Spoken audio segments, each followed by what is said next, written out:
All right. What is good, everybody? Ain't no stopping this train. Whoa! Woo! It is the Godfather of VR, the ageless one of the man, Lincoln Clay. And we are back for some Project Motor Racing today.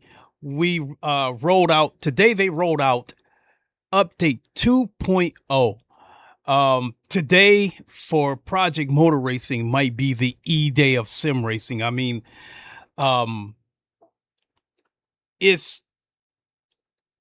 think the crowd reaction to update 2.0 is I think very, very, very positive, and it put this game on track to recovery.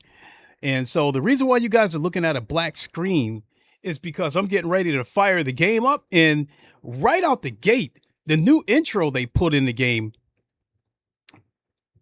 to me, it puts you in the mood because it makes you feel like you're getting ready to jump into some intense racing. So let's boot the game up, and you guys take a quick look at this intro. And then after the intro, when I fire the game up, we're going to go back to the Steam page, and let me pull it over here.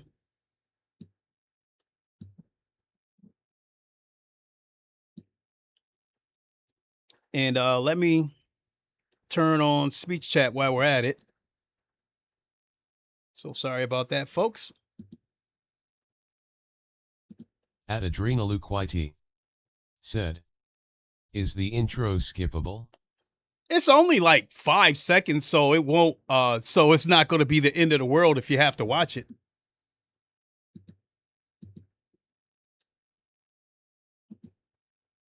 But to me, it's just, I think it encapsulate the 2.0 update.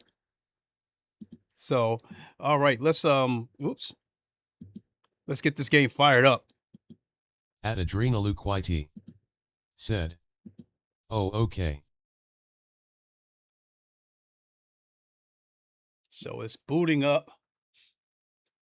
I mean, the intro, it's just some quick clips of some. At Adrenaluquity said, "I think GT7's intro was like a couple minutes LOL." Nah, it's not like that. It's only like 10-15 seconds.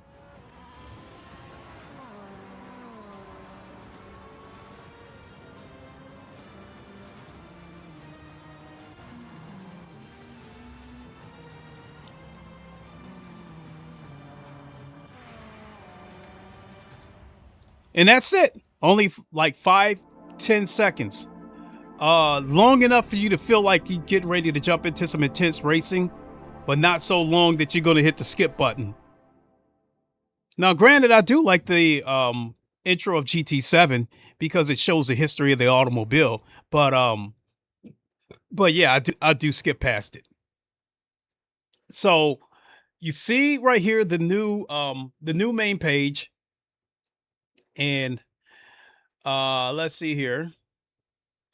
Have I gone into this? At Adrenaluquity said, "Cool intro." Yep, I like it.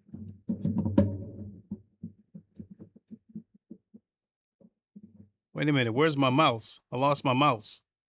Oh, there we go. Okay, so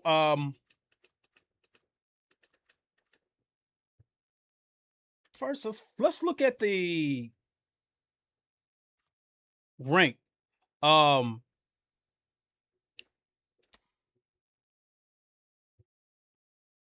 earlier I saw one of the rank races had 37 people registered for it. That was pretty damn good. Now I'm getting ahead of myself because I just want to show you guys something real quick. We're going to switch back and we're going to go over the patch notes. But this right here, I think, is huge. Now they have a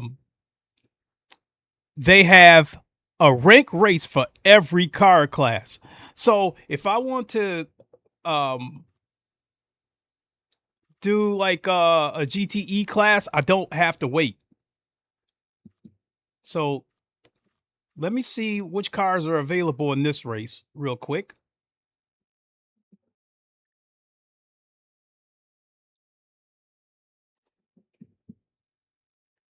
Ooh, for a minute, I thought that was a freeze. So yeah, you see right here, they have a different way of selecting the cars. So I like this info across the top. The thing that's hard to get used to is because I'm used to the cars. When you select the cars, I'm used to the selection, going vertically, and this is horizontal.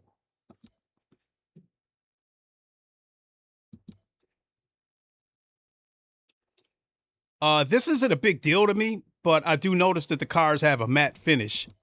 Not a glossy finish that really sticks out. Oh boy, I hope it didn't freeze up. Okay, I thought it froze for a second.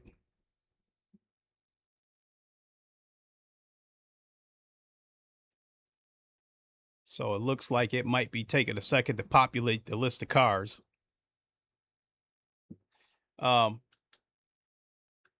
But we'll come back to that. Oh, you know what? I got to confirm what I'm going to do and then back out.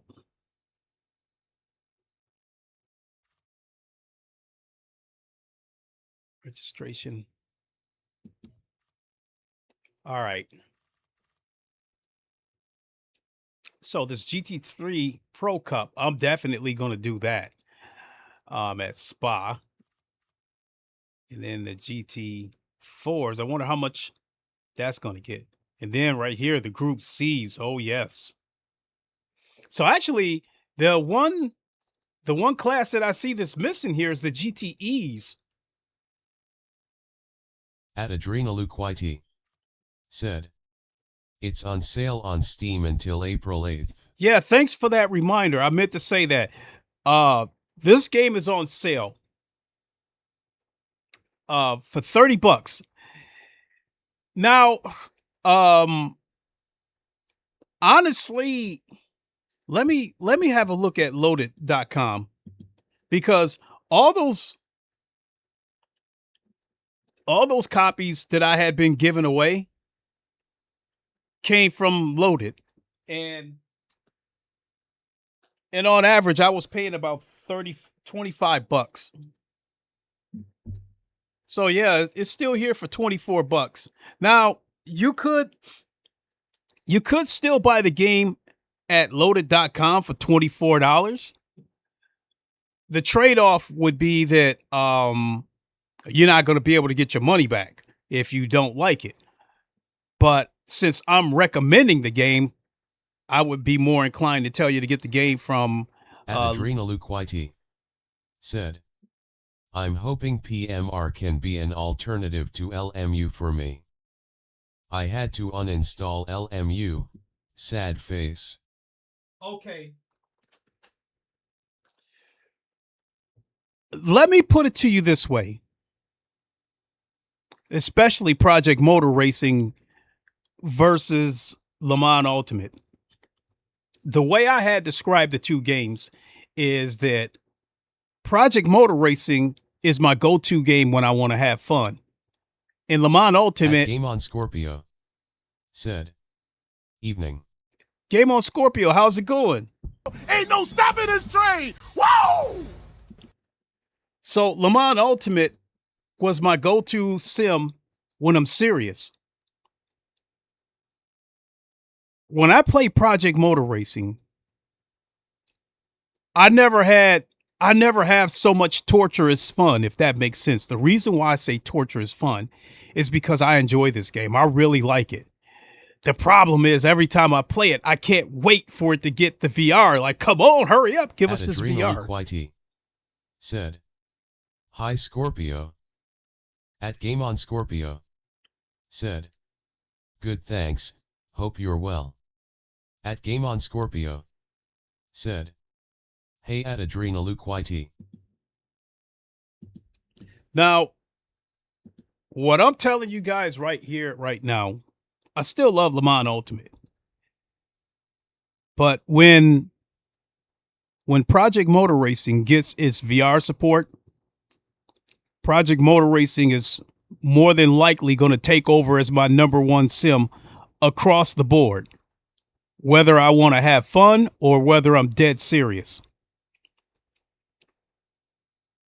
And to give you an example, and to give you an example why, in my racing library, the Sebring, for instance, out of all the games in my library, Project Motor Racing, Automobilista 2, Le Mans Ultimate, and Forza Motorsports, those 4 games have Sebring. So in order, I have the most fun on the Project Motor Racing version of the game, and I turn in the fastest laps on the Project Motor Racing version. In terms of the fun factor, Automobilista 2 is second. Le Mans Ultimate is third, and Forza is last. And the big reason Forza is last because the cars are still twitchy on there. The cars are still twitchy in the front, but they're loose in the back, and it makes it really hard to control those cars. In the case of the Project Motor Racing version of Sebring, turn 1, that high speed turn 1, when I get the car lined up exactly where I want it, I can smash that pedal and shoot right over the top of the apex and carry a ton of speed right into the short straight before you hit the chicane. In the case of Le Mans Ultimate, I can't even lift and let the car coast around the corner. I have to keep smashing the brakes to keep getting the car pointed to where I want it to go. And then even when I get the car pointed to where I want it to go, I can't get on the throttle until after I get past the apex. Where in the case of Project Motor Racing, Luke Whitey said, "Yeah, I think LMU is making the cars too slippery for my taste." Yeah, in the case of Project Motor Racing and Automobilista 2, I've said this before, if you lift, the car rotates. With Le Mans Ultimate, you can lift and the car still won't rotate. You have to modulate the brakes. You have to keep smashing the brakes to get the car to turn where you finally want it to turn. And as Luke Whitey said, "But I can't know myself, because I can't get the FFB to work, so I'm just going off what PPL are talking about really." Yeah, I hear you. And as I was about to say about Project Motor Racing's version of Sebring, again, when I get that car lined up where I want it to, on turn 1, I can smash it even before I get to the apex. Because once I get past the apex, the car is still on the racing line. And now, don't get me wrong, it's on the edge of going into the dirt and spinning off. But I can be aggressive and not be scared that the car is going to snap. Out of all of them, I feel the most confident, and I feel like I could be the most aggressive. At Andreas9119 said, "Hey man, teammate, how's it going?" So let's go over here to Steam, and let's talk about the patch notes. Store page. No, let's go library. Here we go. Wednesday, March 25th. So let me switch you guys over and take you to scene 2. All right. Insight into update 2.0. Every racing season has a moment where the grid resets, lessons are learned, and the next phase begins. For us at Straightforward Studios, update 2.0 is that moment for Project Motor Racing. Since launch, the team have spent months refining the experience alongside the community. Player feedback, internal testing, and a lot of iteration have helped shape the path to update 2.0, which represents a substantial milestone that touches almost every layer of the sim. How it looks, how it feels to drive, how it works online, and how players progress through a racing career. In short, this update sets a new baseline for Project Motor Racing moving forward. Here's where you'll see and feel the difference. And it says watch the 2.0 trailer. You know what? I mean, you guys might have already seen that by now, but let's keep going. A clearer, faster interface. One of the most visible changes in Update 2.0 is the complete overhaul of the game's user interface. Every menu and navigation flow has been rebuilt with clarity and speed in mind. Whether you're preparing for a race weekend, exploring the car roster, or progressing through career mode, the interface is designed to make information easier to access and easier to understand, which they have done because before you jump into a race and you go into your car setup and all that kind of stuff, they actually have a separate column for steering, so you can go in and adjust the steering. It isn't hidden inside, you know, the tires and suspensions and all that stuff. You'll see it right there when you hit vehicle setup and you look all the way to the far right, steering. There it is. Because that was one of my big issues with Project Motor Racing when it first launched, because the cars were too twitchy. So I was trying to find a way to adjust the steering sensitivity. Let's see. We've also introduced contextual tooltips across the interface, particularly around car setup parameters and force feedback adjustments. These explanations help players understand what each setting does and how it influences the behavior of the car. That part I like too. So for the steering, for instance, when you go to the steering section and you highlight one of the settings, it'll let you know exactly what that setting does. So I definitely like that part. So you don't have to adjust whether, you know, so you already know if you turn it down, the steering's going to be a little more loose. If you turn it up, it's going to be a little more tight. So I like that. In particular, our force feedback settings being both global and per car means drivers have a lot of ways in which they can change the feel of those cars. With these tooltips, they are now empowered to understand what each change will impact in every setting of PMR. It will be force feedback setups or globally. So the goal here wasn't simply to redesign menus. It was to make interacting with the simulation smoother and more intuitive from the moment you launch the game. In addition to the new AI, there is also the electronic control unit widget, a display tool designed to provide real-time information as you are driving. For details on that, read this blog. So I think that's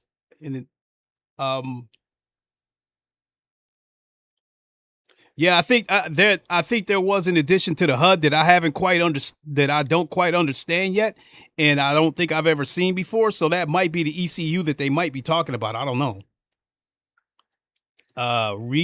Refining the language of the car.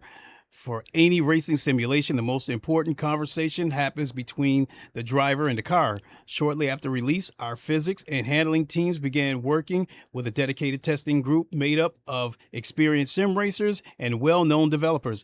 Together, they focused on how cars communicate grip, how they behave at the limit, and how that information reaches the player through both wheels and controllers. They have delivered on that, because in the beginning, the cars were so twitchy that I was scared to death, you know, going into corners, because I didn't know if the car was going to oversteer and spin off the track or if it was going to understeer off the track. Now the car lets you know what it's going to do as it's doing it. If the car is starting to become unstable and it looks like it's about to oversteer, the back end will slowly start to come loose instead of just snapping. So you know that the car is coming unstable. At that point, you can make the adjustment. You can give it a little bit of throttle to help straighten the car out, or hit the brakes, you know, start modulating the brakes, or even trail braking. So they definitely delivered on that. Update 2.0 delivers the initial results of that calibration, some of which you have already experienced through previous patches for GT3 and GT4. Let's see here. Let me get to the key improvements, because I'm going to be skipping over this a little bit. Let me see. Also rebuilt from the differential to suspension and tires is the Mazda MX-5 Cup. So, I mean, their goal is to basically, what's the word I'm looking for? Tweak the the tire physics across all At categories. Adrenaluquite said, "You have ready or not?" Nice. Oh yeah. I have that game. I bought it for the VR mod, but I haven't done it yet. I'm not going to play it until I put the VR mod in. I have no interest in playing this game flat screen. My friend Mike of VR Oasis, he's the one behind the VR mod. He paid a modder with his own money that I think spent like the last year and a half, 2 years modding Ready or Not, and it's a free mod. So if you have Ready or Not, I would say if you go to the VR Oasis YouTube channel, I think somewhere in there, he'll explain how he came about to make this happen, and probably put the necessary links in there so you can get the mod up and running. Key improvements include more predictable grip to slip transitions, improved braking stability, refined traction control and ABS behavior, enhanced force feedback controller response, improved throttle and turbo behavior, better collision interaction between cars. Now, this is the part that I was, through all that reading, a lot of it was fluff. This is the part that I wanted to get to right here. Building trust in online racing. Multiplayer racing sits at the heart of the PMR experience, and Update 2.0 introduces several systems designed to strengthen that environment. A newly implemented anti-cheat system helps protect the integrity of competitive events in ranked online, while improvements to the online session flow allows for a much smoother experience. We've also introduced a license point system that encourages cleaner racing and helps maintain a fair competitive structure in ranked online events. Additional updates include backend support for incident reporting, improved scheduling for ranked and social events, and from April 1st onwards. Oh, so that's why I didn't see the GTE class, because it's not all the way there yet. From April 1st onwards, all car classes available in ranked online. That's the big one. That's a big one right there. So my favorite classes are GT3 and GTE. I'll do some occasional GT4. Hypercars? If I do hypercars, it's got to be mixed class. I don't want to do just the straight up hypercar class. It's got to be multi-class. So together, these systems are designed to make online racing more dependable, structured, and rewarding. So what comes next? Let's get to that. Update 2.0 marks an important milestone for Project Motor Racing. It's not anywhere near the final destination. The early months after launch give us invaluable insight into how players experiencing simulation and where it could improve. Many of the changes in this update come directly from that process of listening, testing, and refining. Moving forward, our focus remains the same. Continue developing the sim alongside the community and keep improving the experience with every update. And in addition, work continues in bringing much desired components to the sim. We're always listening and taking note of the community feedback. To everyone who's been part of that journey so far, thank you. You are guiding us to be better. And for those of you, for the right moment to step in, let me start that over. And for those looking for the right moment to step onto the grid, Update 2.0 is a great place to start. We'll see you on the grid. So that's huge. Let me come back. Every racing game, while they may seem the same, I think every racing game has an identity, has something that they specialize in.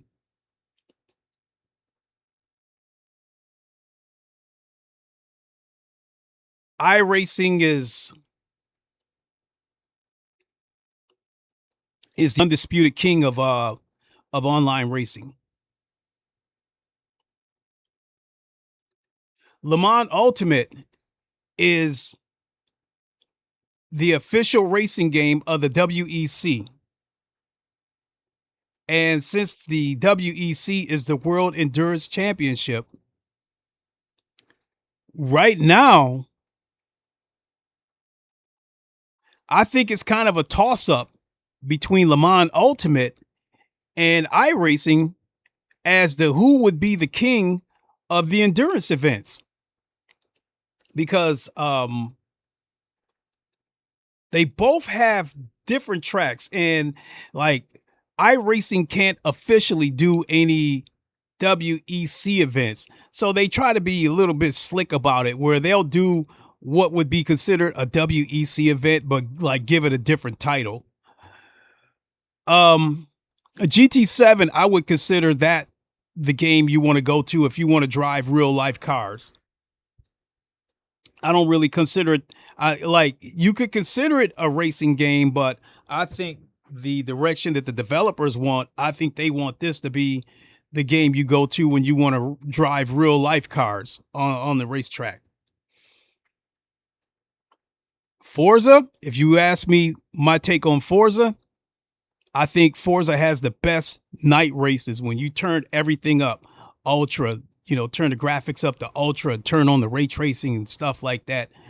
I think Forza has the best looking night racing. Some people may disagree and they may think that GT7 has the best looking night races, but I think Forza has the best looking night races. GT7 might be second. I think Automobilista 2 might be third. And then after that,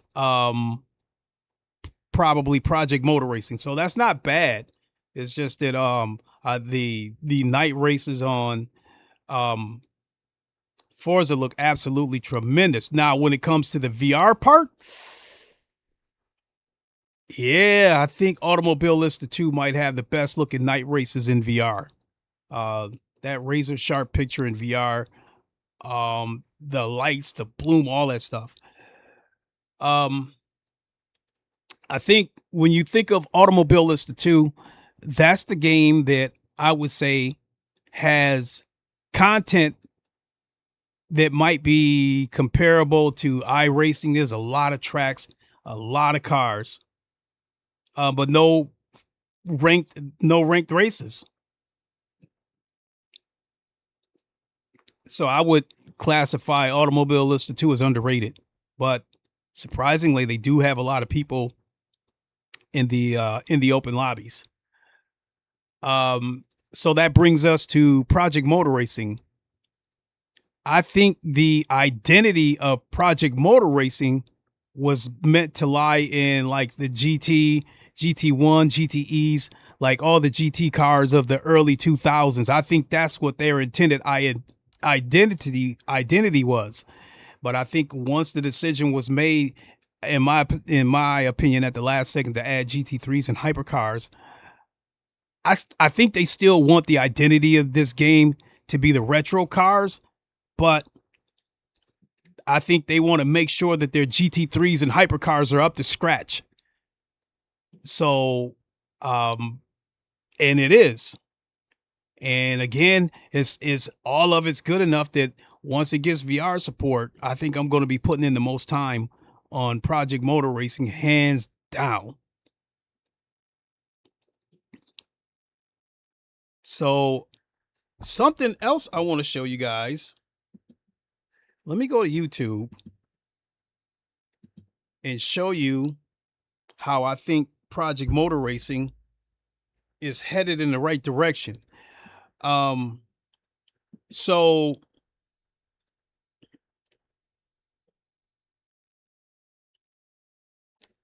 Gamer Muscle, he's streaming this game right now. He's got almost 100,000 subs and he's streaming it live right now. He's got 258 people watching. So let me come back to screen 2 and show you guys. So right here, I'm live. I got 12 people watching. So that's wonderful. Right here, Sim Racing 604. I consider him a friend. I met him last summer at the Sim Gaming Expo. He does follow my channel, and I've been following his channel for years. He had a very interesting take. You see the title of his video that said, "I hated Project Motor Racing until this update." He had a lot of glowing things to say about Project Motor Racing But the one thing he said that stood out was that he doesn't know if he can trust them yet or trust them again. And, you know, because of the launch of this game. So that brings me to say that, and it's beating a dead horse, but the launch of Project Motor Racing, if they had launched this game in early access, or if they had not overhyped the game, today, right here, right now, instead of seeing videos where people are asking, did Project Motor Racing regain trust? Did it regain the faith? Did it get back in people's good graces? If it had not had that bad launch, instead of seeing those type of videos today, I think the type of videos we would be seeing would be videos where people are saying that Project Motor Racing makes a serious push to compete against iRacing or Le Mans Ultimate.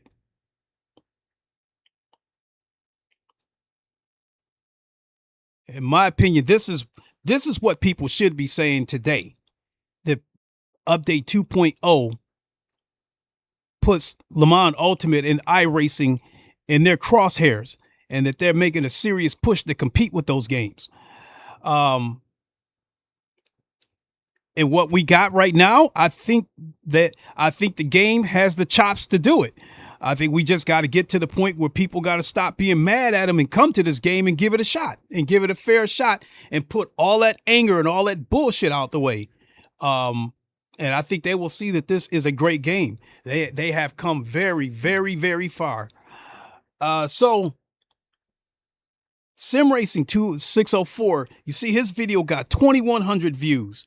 Gamer Muscles live, he's got 258 people watching. Jester is live, he's got 52 people watching. EJ was live. I participated in one of his races earlier, which ran absolutely excellent. I didn't have any problems whatsoever, at least on that computer in there.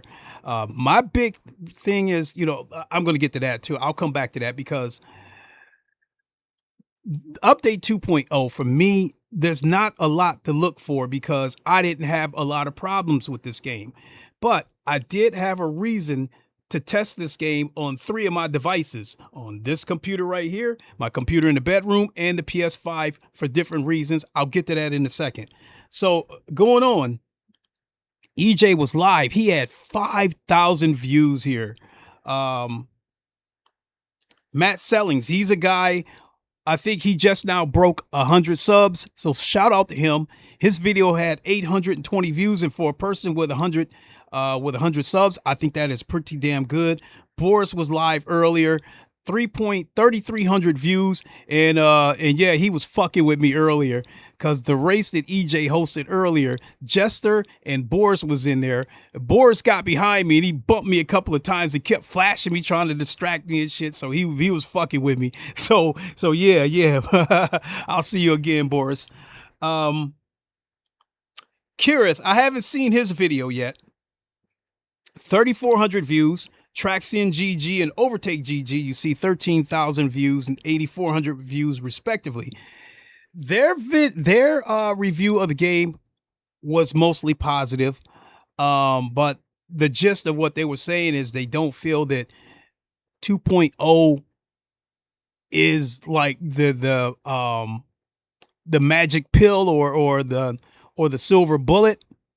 But they think it's a step in the right direction, although I think they were pointing out things that I think was inconsequential, you know, pointing out that this car braked a little bit differently, this car did that a little bit differently. I think that comes down to making the adjustment. But mostly their videos were mostly positive. So yeah, so that being said, yeah, most of the reviews are positive. So GT3 Pro Cup, that starts at 18 minutes. Let me go back.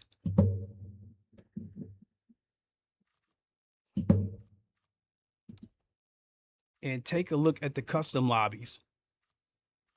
A couple hours ago, I looked. Like right now, you know, some of you know, some of the custom lobbies dried up, but about, I don't know, a couple of hours ago, there was about 10 custom lobbies in here.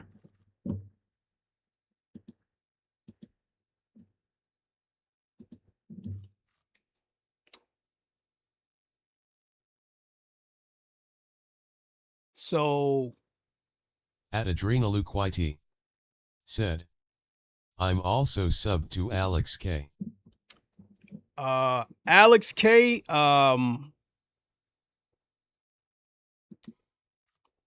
it may sound like you know, At Adrenaluquite said, there's DTM in PMR.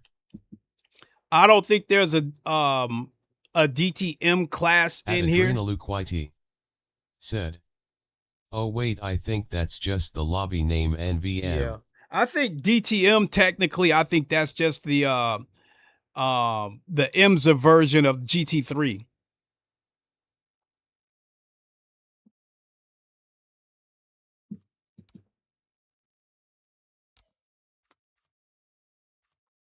So where are we at? What happened to that spa race?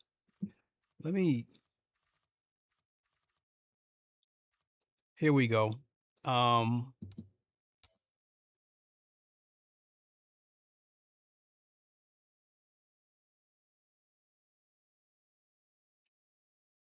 This race starts in 16 minutes. I'm leaning towards wanting to do that race. At Adrenaluquite said, well, they're GT3 now, but for decades they were their own unique cars. Yeah. Now in Adrenaluquite said, it's sad what happened to DTM, man, they were so freaking cool in the past. Yeah. And Race Room has kept the DTM class, the DTM class alive.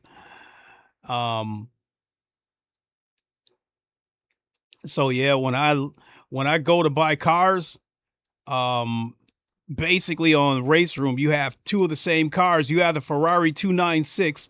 One of them's a GT3 and the other one's a DTM. So they kind of get you, they can kind of get you twice right there. So if it's, so you'd have to, so if they have separate GT3 and DTM races, you would need to buy the car twice to be able to get into those both classes. I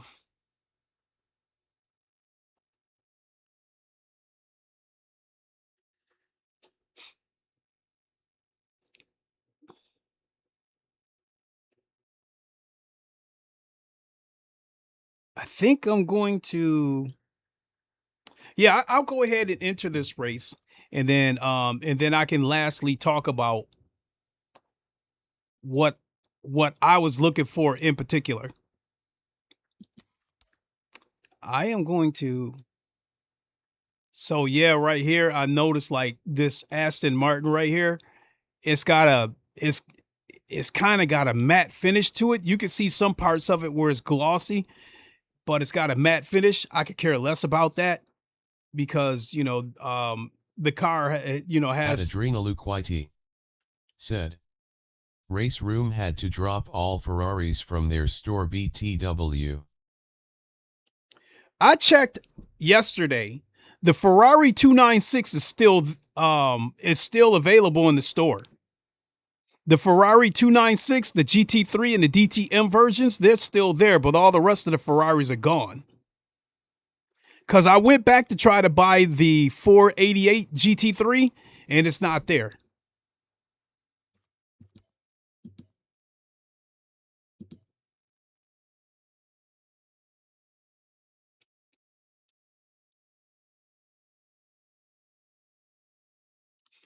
I like how they give each car. Now there's some gloss right there on the side. America's mid-engine needle with a flat plane snarl. Razor sharp performance, razor sharp look. So I like how they try to throw that in there. I mean, I don't know if the Corvette is still the meta car in the GT3 class, because it, you know, Adrenaluquite said, For me the 296 isn't popping up actually. I have to go back and check, but they did say in the that podcast that they had that they are working on trying to get the Ferraris back. They get the Ferrari license back.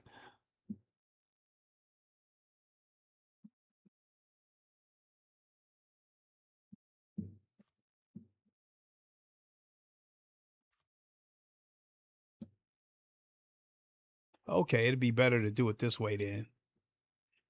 Instead of clicking the arrow from left to right, it'd just be better to click and drag the slider across.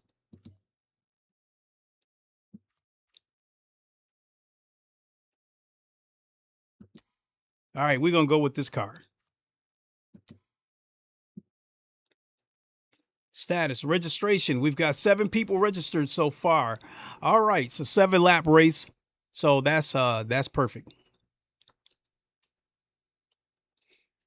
And I promise you guys that once this game gets VR support, I will be much, much faster than whatever lap times I'm turning in. Now, the race that I did with EJ and Boris earlier today, I was on my Logitech wheelbase at Sebring, and I still turned in 159.9 for qualifying. I have done 158s before, but once it gets VR support, I'll be able to hit 158s consistently.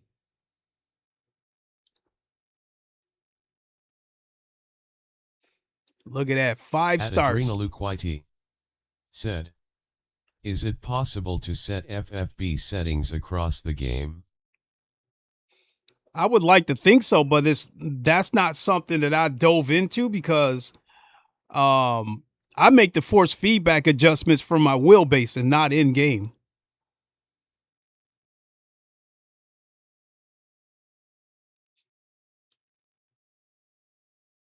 Something else that I noticed here. You notice like right here on this leaderboard, how it says position, driver, and then you see user, and then you see the name, user. Something that I didn't realize is I'm on PC right now. So anybody in this leaderboard that's on PC, it shows their username. If they're on console, it's showing their user ID. And that's the same way with the community lobbies. I'm on PC. So if the host of a community race is on PC, it will show their username. If the host is on console, then it shows their user ID. And I'd imagine it's vice versa. If I'm on PS5 and the host is on PS5, it'll show their username. And if they're on Xbox or on PC, then it'll show their user ID.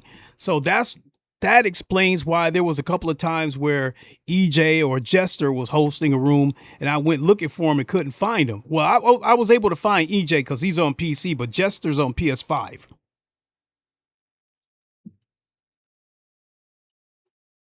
So what was I looking for out of 2.0 across all my devices?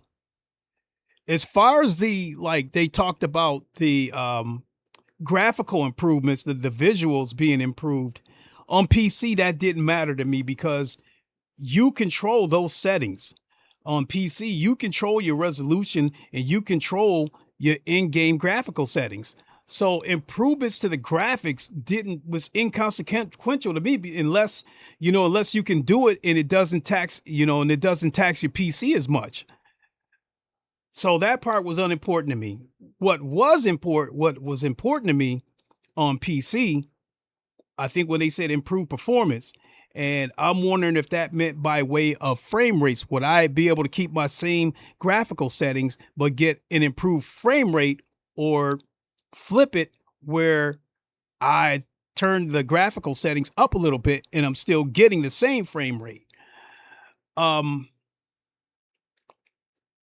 on PC, this particular PC here, the frame rate, well, this game caps at 180 frames. So at times it will hit the cap. So the frame rate on this game, on this computer right here, was ranging anywhere from 140 to 180. but it ran good. Same thing with my PC in there. That PC has a 3070 Ti. Frame rate was ranging anywhere from 80 to 100 frames. And again, it ran good. Well, you can't control the frame rate on the PS5. That's where I was looking for the graphical improvement.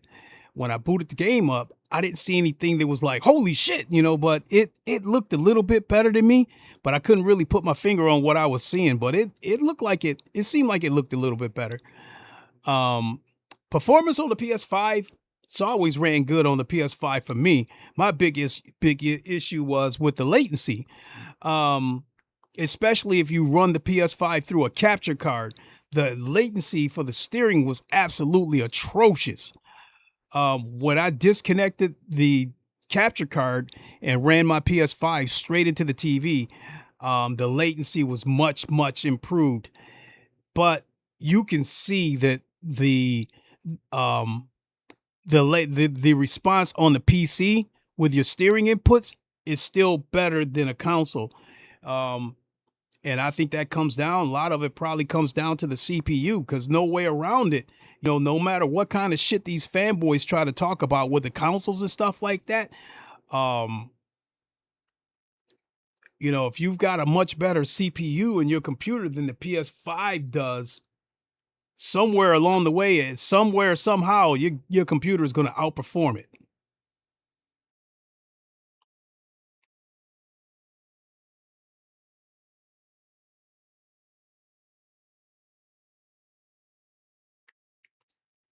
So we got 6 minutes. We're up to 10 people registered. Cool.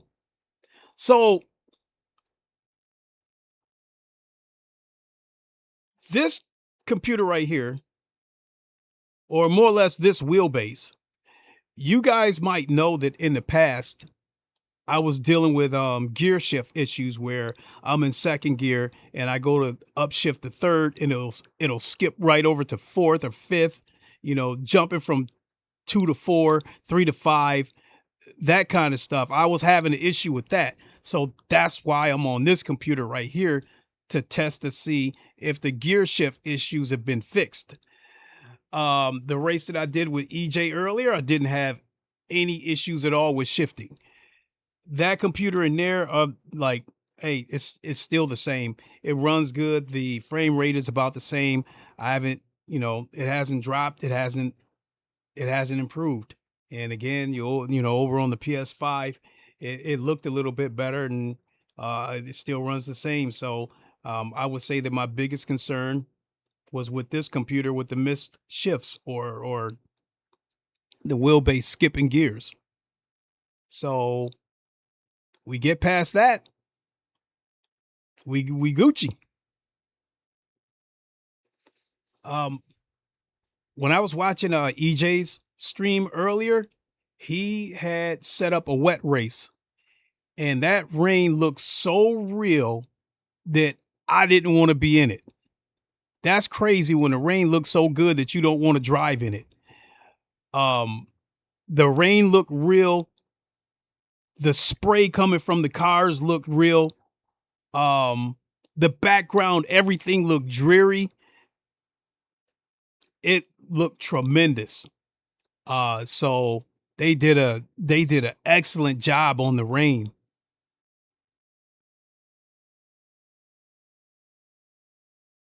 So another oh shit, 20 people.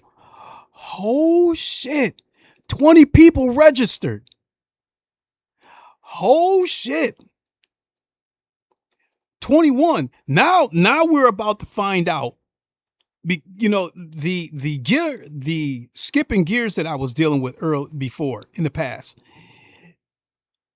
I'm not the only person that had that problem. Boris had that problem, and I think EJ was having that problem. EJ think it comes down to player count.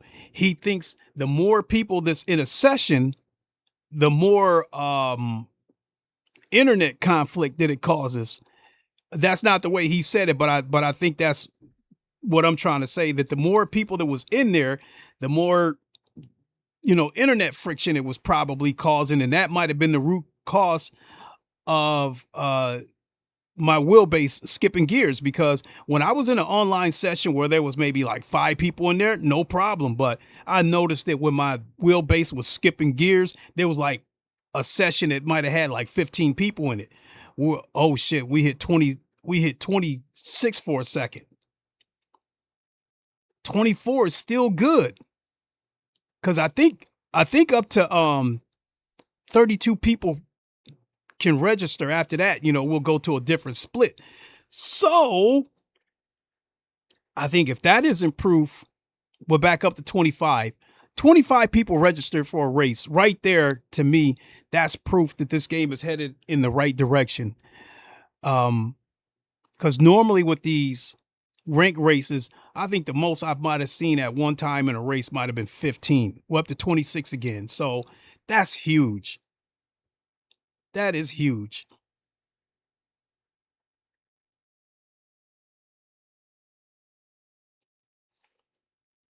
$27. Shoo, let me give Project Motor Racing a Ain't no stopping this train. Whoa! 28. Holy shit. 28 people registered. Oh, while you're at it, folks, I would be very appreciative if you were to hit that button right there that looks like that yellow thumb. 29 people. Holy shit. Let's get ready. Let's do this.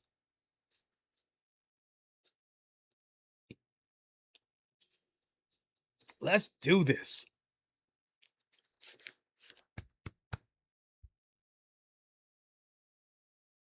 Thirty people. And the crazy part about it is, honestly speaking, sim racing is much bigger in the UK than it is here in America. So if I want to catch sim racing game during peak hours, I have to do it. I have to move like I'm on UK time. Or if I want to use Eastern time, 31 people registered. If I want to catch a lot of these racing games at their peak, I have to do it as soon as I get home. 32 people registered. So after 6 o'clock, the users start to drop off. 33 people. That means this probably going to be 34. There's going to be 2 splits.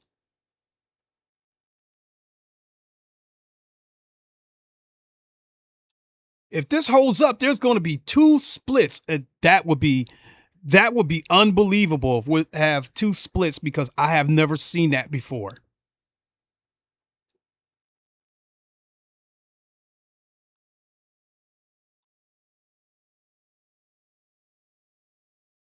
If I jump in here, I don't care what split I'm in. I'm in Division 5, so I'm at the bottom of the barrel anyway, but I promise that will come up once we get VR support, because I promise to be much more competitive once this game gets VR support. So, damn, I've been on for an hour yet and haven't done one solitary race. So I'm sorry about all the blabbing, folks, but I'm really happy for 2.0,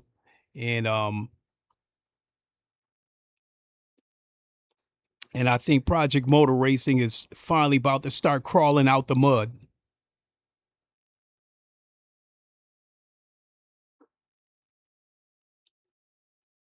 So this is the big test right here.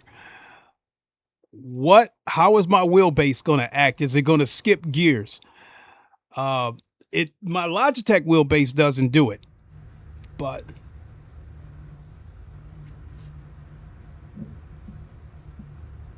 let's get to it right now.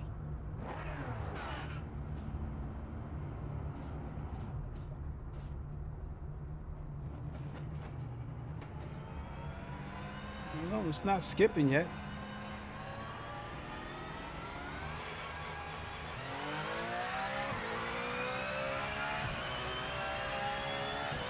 Yep, there must have been 2 splits because there's 14 people in here.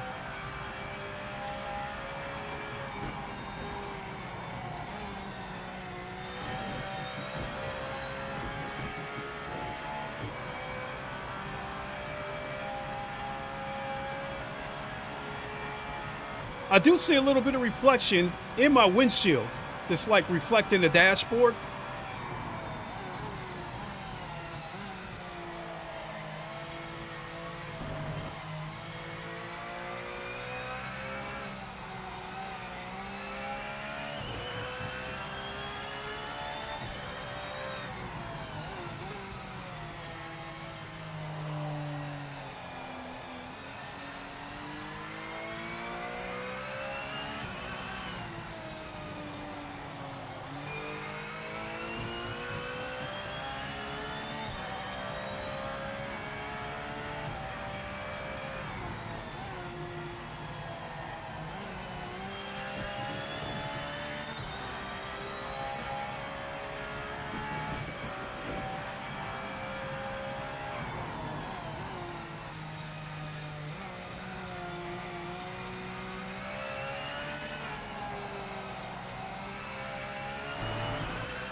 I'm still noticing a little bit of pop in the back with the trees. But that stuff don't bother me anyway, because just like almost every game does it. Yeah, we need to get some heat into the tires before you start to go for a fast lap.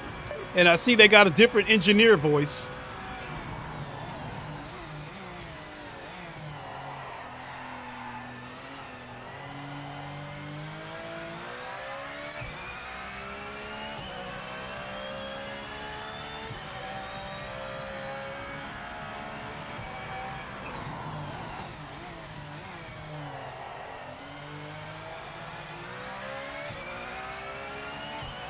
Sergio Pereira dos Santos. Thanks for following. Appreciate the follow, Sergio. Oh shit.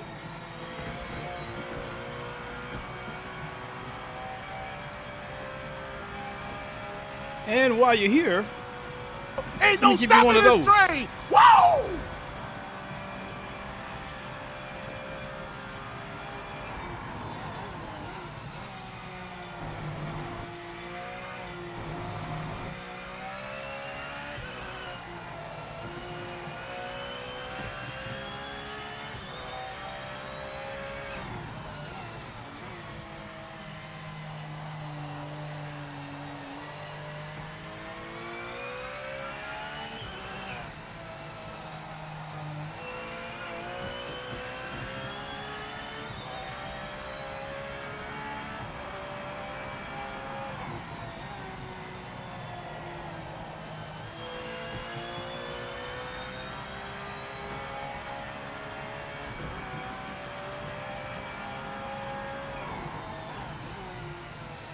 At Game on Scorpio said, don't forget everyone, if you're enjoying the stream, hit that like button.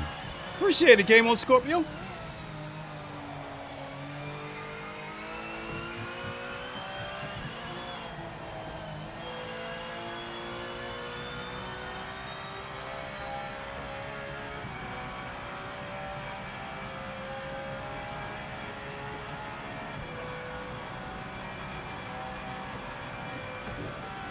Oh shit! I just invalidated the lap, riding the edge like that. Damn it!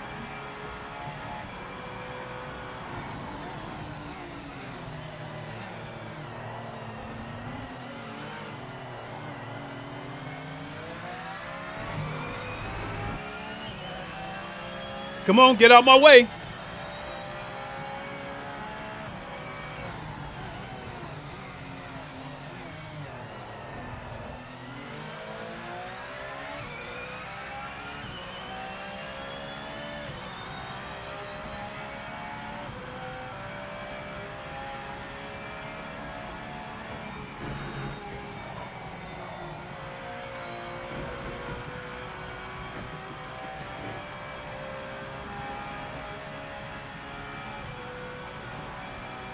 Yeah, there's a couple of slippery spots on the Eau Rouge, so I'm going to have to figure out a way to deal with that.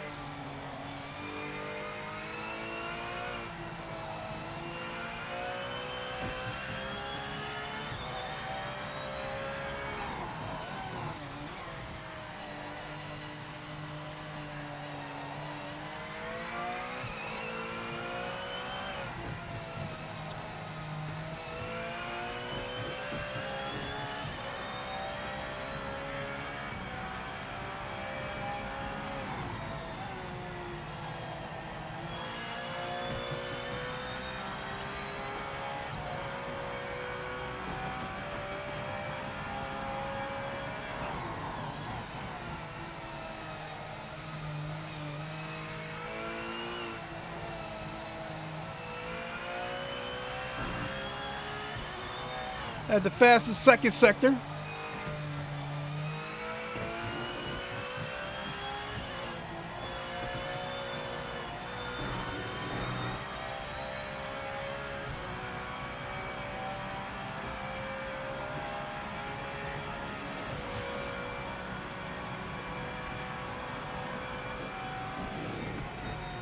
What the hell? How did I invalidate the lap?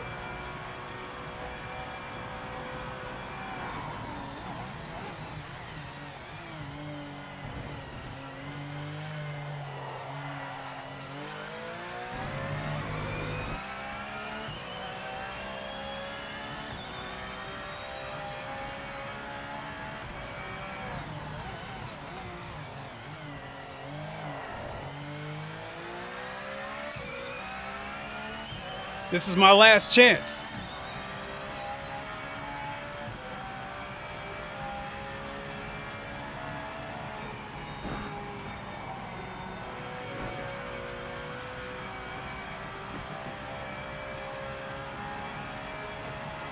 Checkered flag this lap.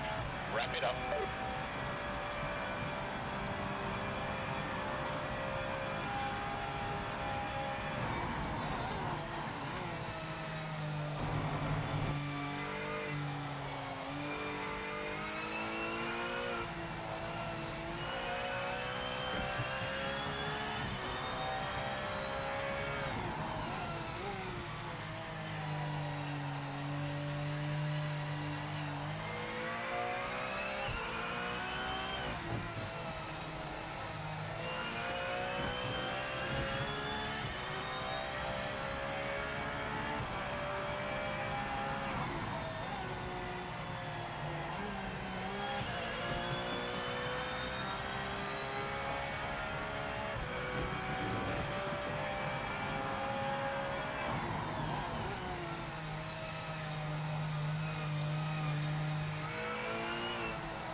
Ooh.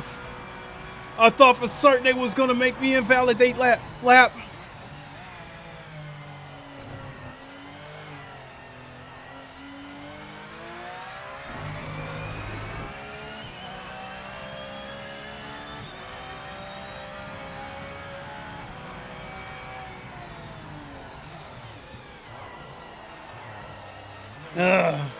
I know I can get into the 219s. And if we were in VR, this wouldn't even be a question.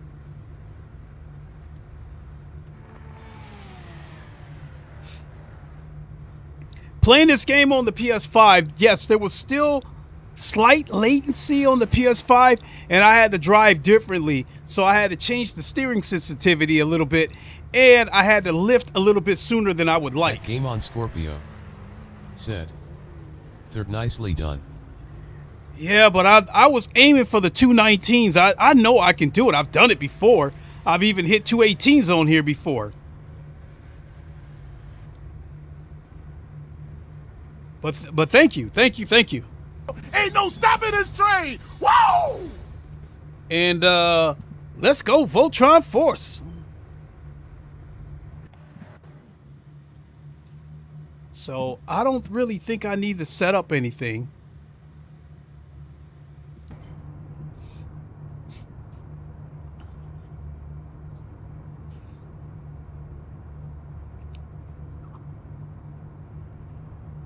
No, I'm in fourth now. So let's see how these people drive. At Game on Scorpio said, "I'll push to fourth." At Game on Scorpio said, "Good luck with the race." Hey, thank you so much. I'm going to need it.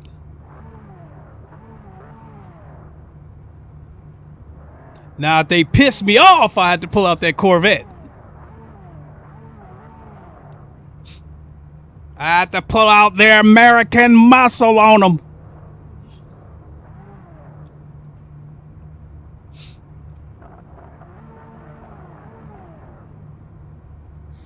Come on, mate. Nail this start. We'll do our best, mate. Let's go.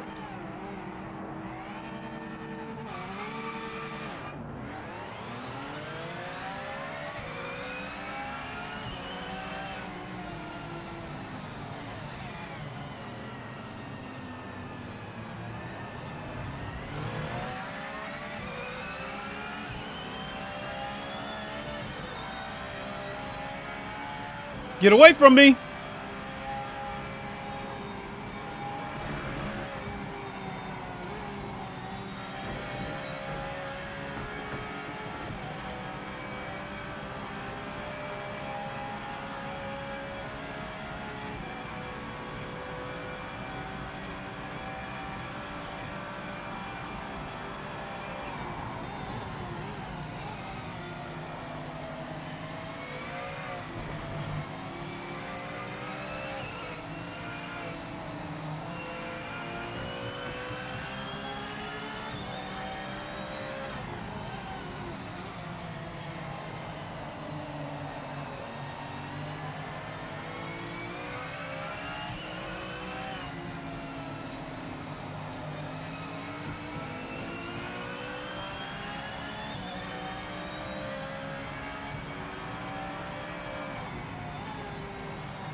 No, get out of it! Get out of there! Get out of there!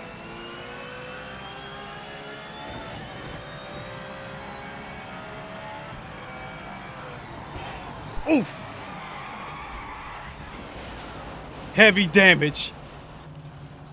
The guy couldn't back out. I got back in there safely. The guy couldn't back off and let me through. This race is over. I got heavy damage.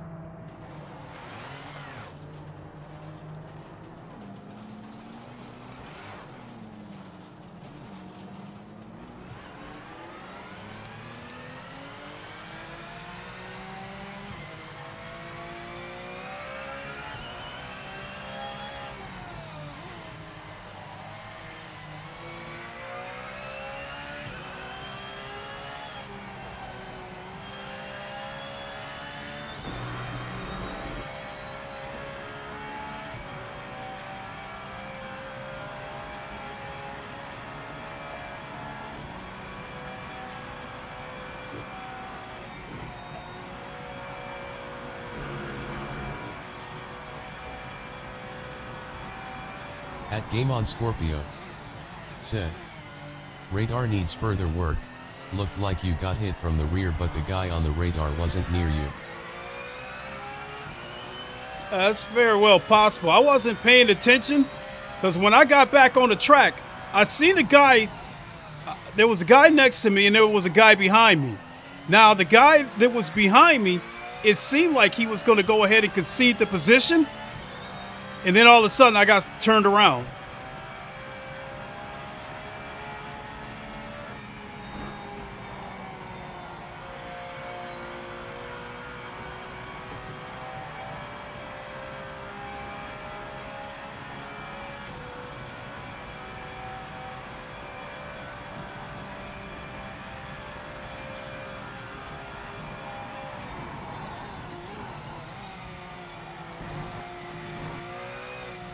Somehow I got the fastest first sector. Would you believe that? With a heavily damaged car. I do think they need to add a diagram to the HUD so you can see exactly where you got damage at. At Game on Scorpio said, the guy next to you didn't hit you. From how your car behaved, you were hit from behind. Yeah. So unless that was a network issue, I'm actually catching up to these cars.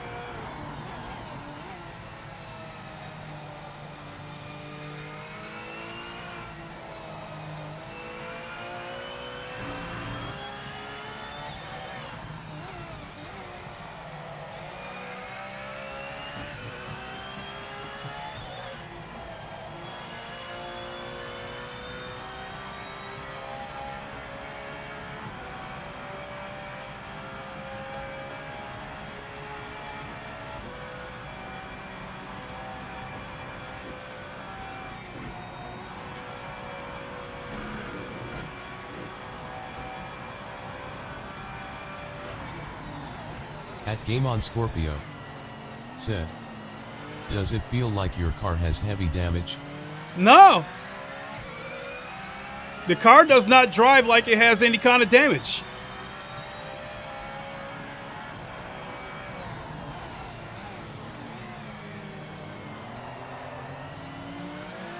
And I mean, if I had the kind of damage that it says I do, I shouldn't be able to catch these cars in front of me, even if they are slower drivers.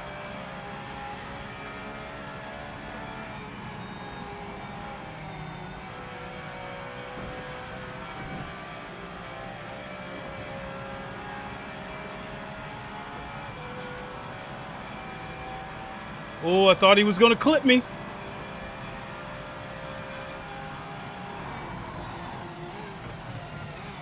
What are you doing? At Game on Scorpio said, I think their damage warnings are wrong, LOL.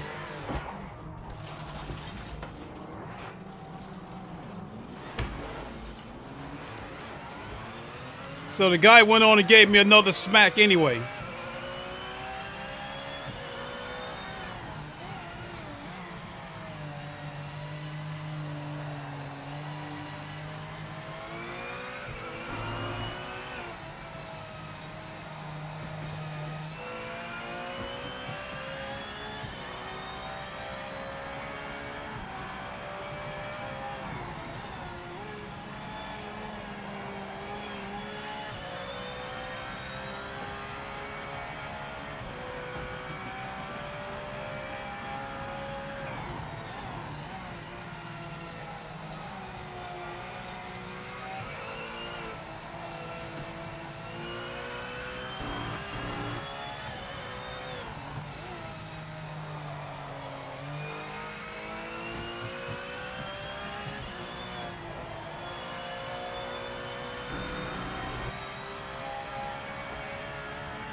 Oh, too deep.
I lost some time, but it's still better than hitting him.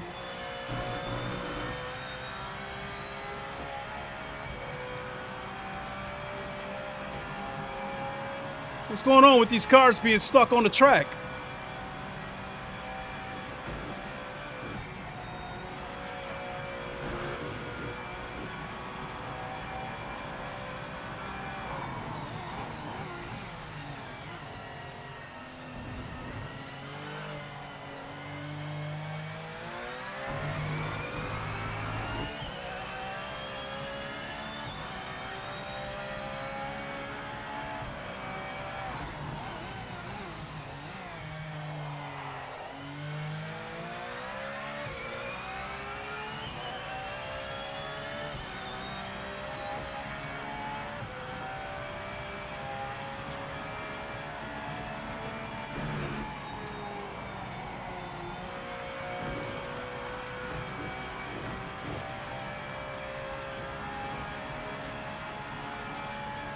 I lost time.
.219.2. I knew it had it in me. I knew I had it in me.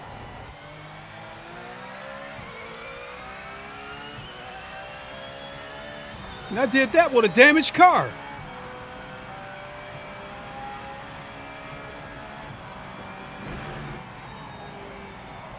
This is gonna be invalidated. Yep, there's a track limit.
Race Direct has judged that you've got a lasting advantage.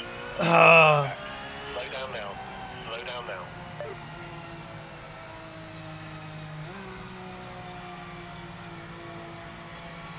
Go, go, go, go.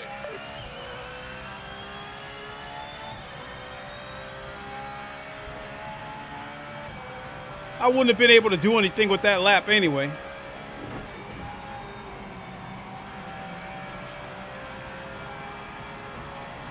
Damn, he must have had a penalty.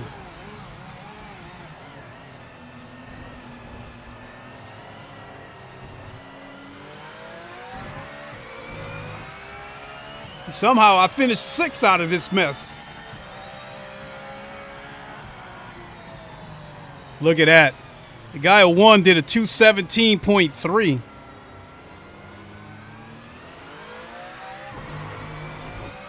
So if my car did have damage as was indicated, at some point I could have got into the 218s. Because it showed my potential best would have been a 218.9, but that was after I had already taken on damage. So one thing I did like, no problems with the gear shift. We need you to pit this lap for fuel. The gears didn't shift me. The gears didn't skip at all. I think for the most part, the network was, I think the network was cool. I mean, other than a couple of cars that were stopped on the track, and I think those might have been people who might have disconnected and the game didn't remove their car from the race. But I think other than that, the network was cool. And so at the start of the race, with all the cars bunched together, the network definitely seemed good, you know, and I was, up until I got spun out, I was feeling pretty good about the race. I was feeling pretty good about my where I was sitting at.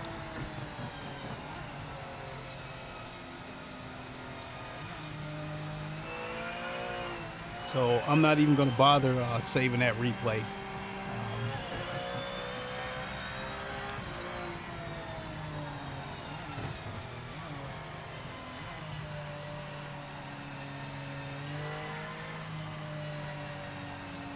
So the other thing I would like to see happen with this game is the name tags above the cars, just like the rest of the games. Most of the racing games that have online racing usually have the name tags above the drivers. So above the cars, I would like to see that. I would like to think they'll do it at some point. I'm pretty sure people have mentioned that to them before. So I would like to think at some point that is on the docket.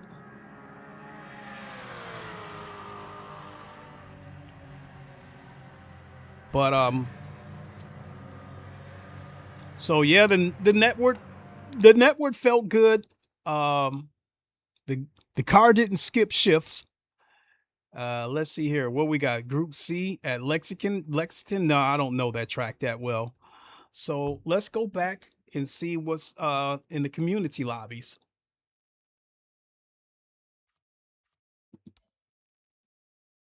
Here's a GT3 at Brianza, and a GT3 at Kyalami, and a GT3 at Sao Paulo. Hell, let's do it. Let's do it.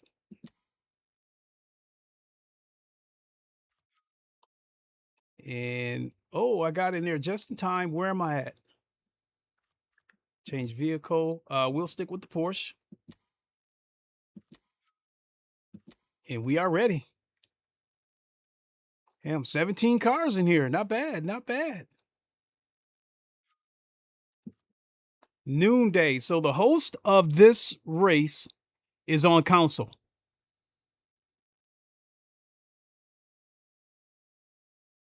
So this race is only 4 laps, though. Should have gave us 5 or 6.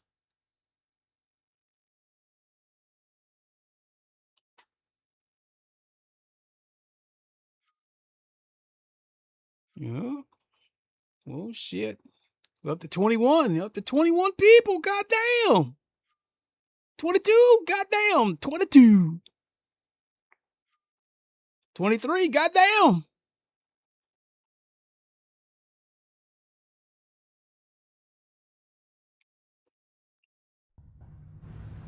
Shit, it loaded pretty fast, too. It loaded all the cars in pretty fast. So, damn. Everybody already jumping out there to get the practice laps in.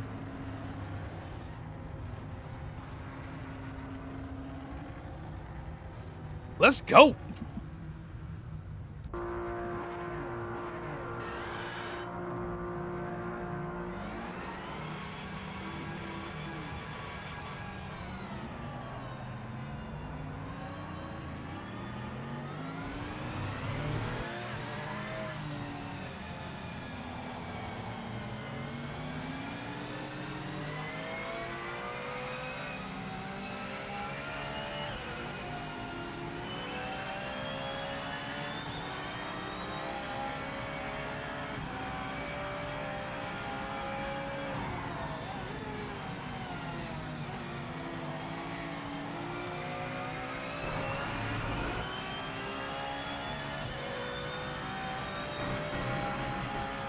Oh, the car's about to come loose.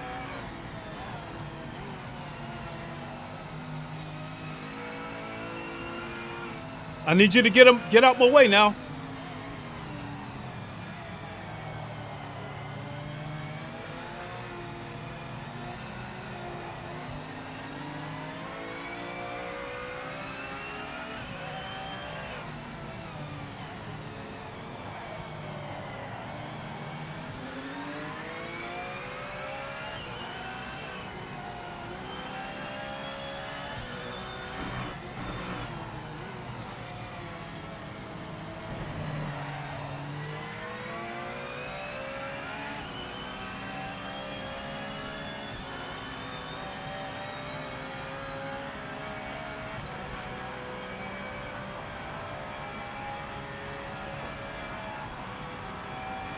That dude trying to race me.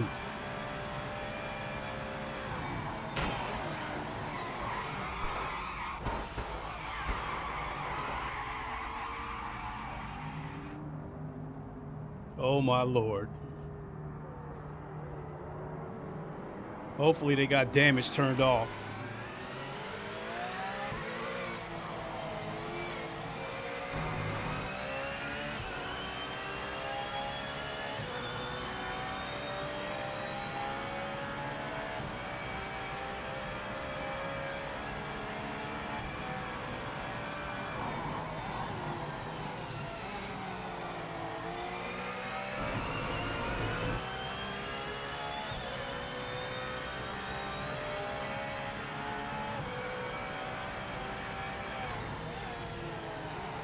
Oh shit. Missed the brake marker.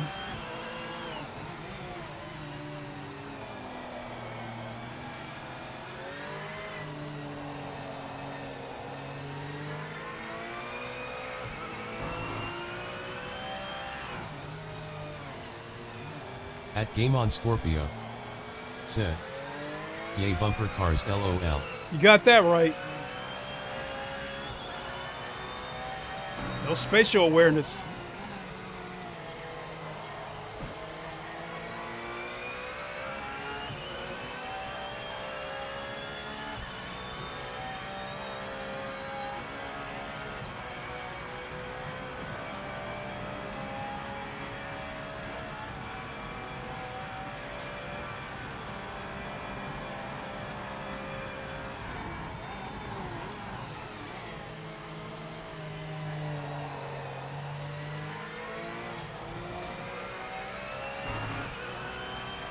At Game on Scorpio said, "I need to head off sadly, but thanks for the stream.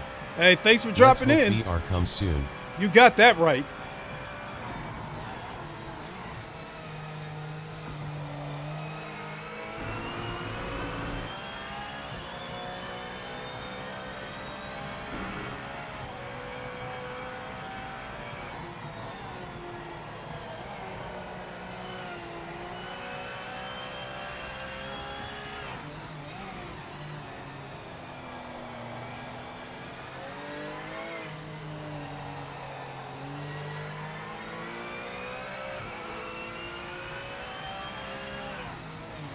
End of session, mate. Check and flag this lap.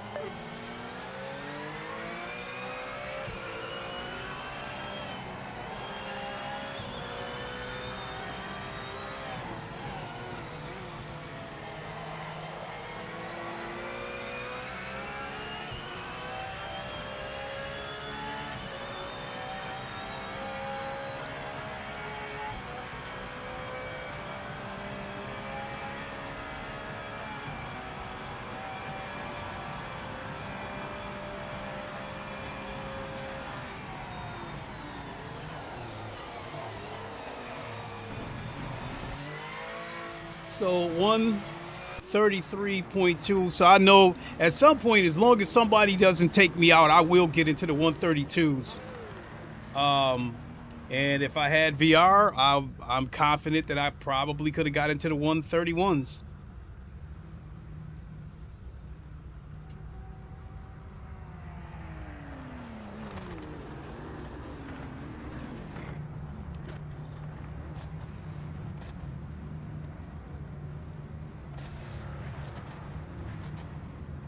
Yeah, that's a first. So congratulations to Project Motor Racing. That's the first ranked race that I participated in where there was at least, where there was more than one split. So at the time that the race started, there was 34 people registered, but there was 14 people in our session. So we know at the very least there was 2 sessions. Or 2 splits, I'm sorry. At the least we know there was 2 splits. What I wasn't paying attention to was what split I was in.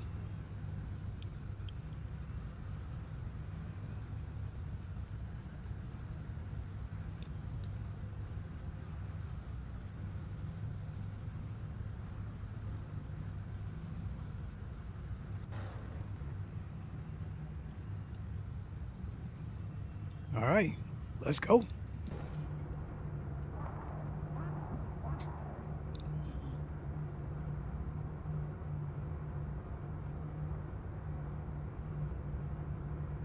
So it says 8 out of 23, which I'm assuming that means out of the 23 cars in this race, only 8 have readied up. But there is a countdown, so if they don't ready up at some point, the race will start with or without them.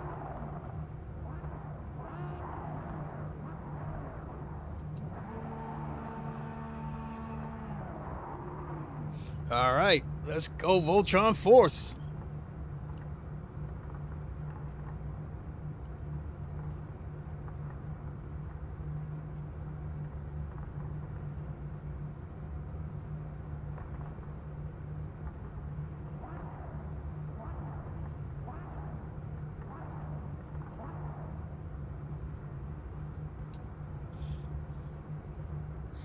Let's get a good launch. Focus on those lights. Oh, no, 8 out of 23 means that I qualify 8th. I'm sorry.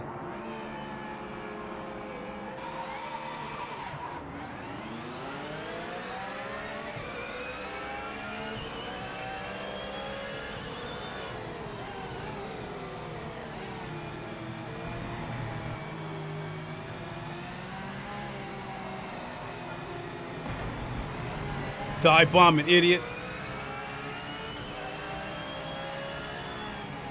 Oh, I saw some rubber banding.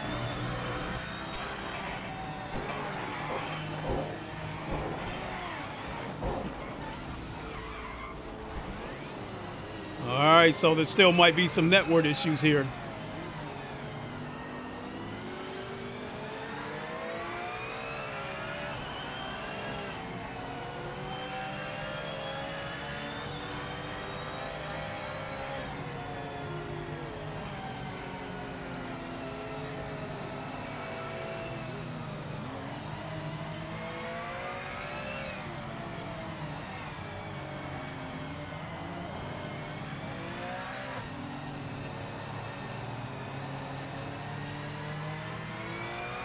Dude is all over the place. He's scaring me. I don't know if he's got network issue or is he just wild.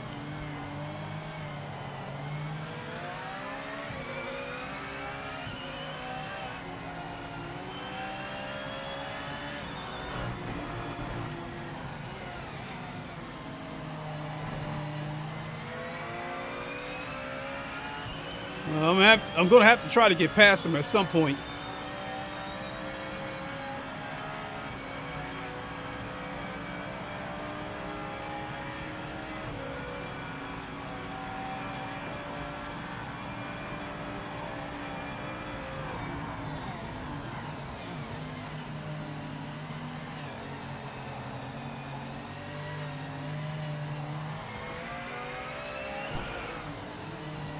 What an idiot. No.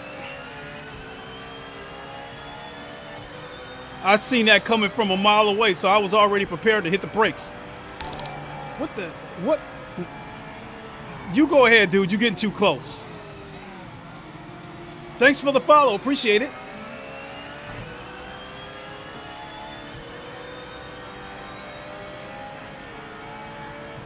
I got the fastest first sector. Yeah, that dude in that orange AMG is like, oh shit. That dude is all over the place. It looked at me like he's trying to take people out too. Look at that.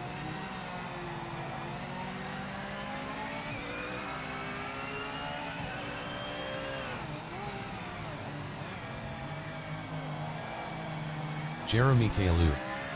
Thanks for following. Appreciate the follow, Jeremy. At HannyC63 said, that looks wild.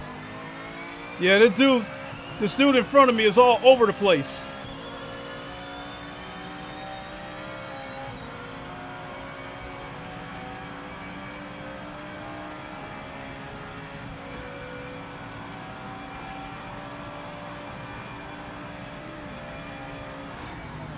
What is he doing? Dude hit the brakes a mile away from the corner.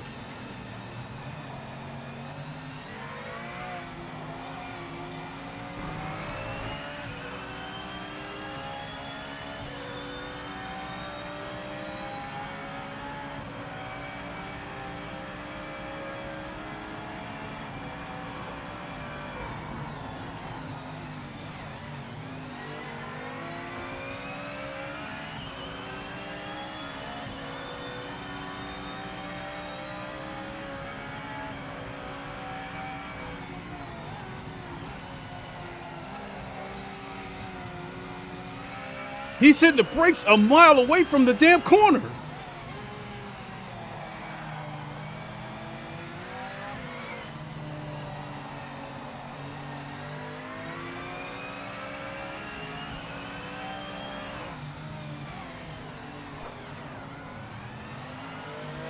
I'm tired of this dude. Not you.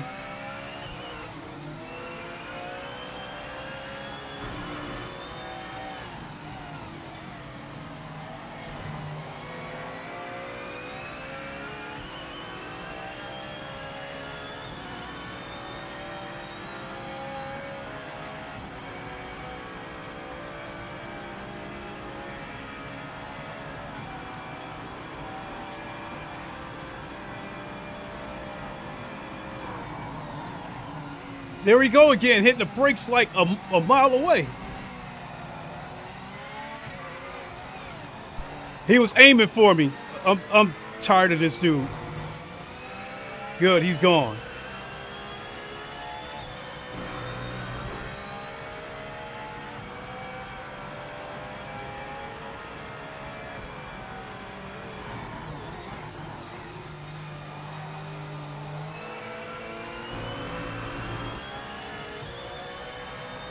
Now I can get to work.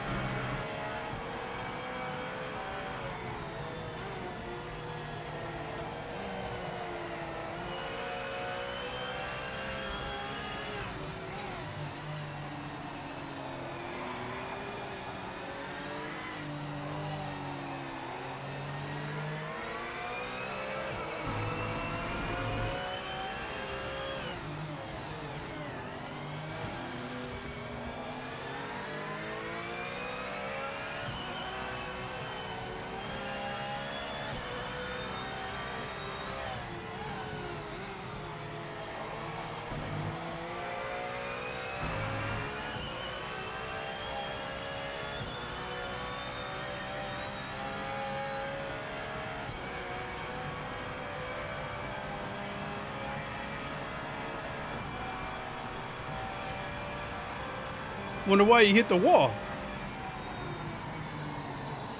That idiot in the AMG, he pretty much destroyed that race. He was braking like way before the brake marker, and he was taking out anybody who tried to overtake him. He made that race very unpleasant.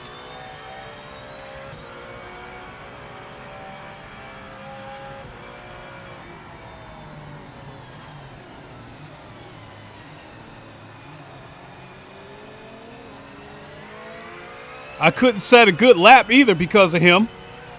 Got taken out a couple of times.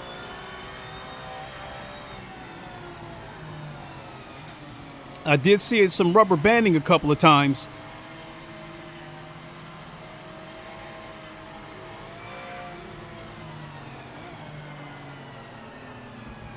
But the one good part about that was that my wheelbase did not miss gear shifts.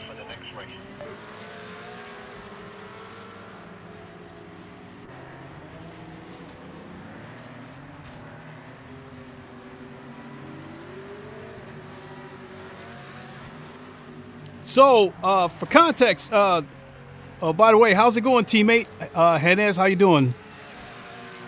My teammate Henez Katoni in the house.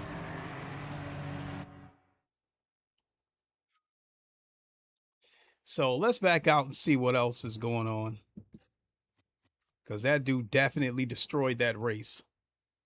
Brianne's in the GT class. So we got a GT3 at Mount Panorama. I might come back to that. Let me see what the rank looked like.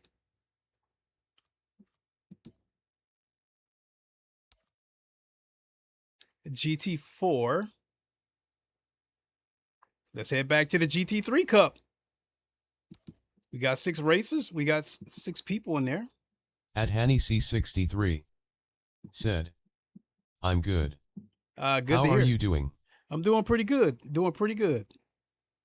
Let's go ahead and register for this race. And we will go back to the Porsche.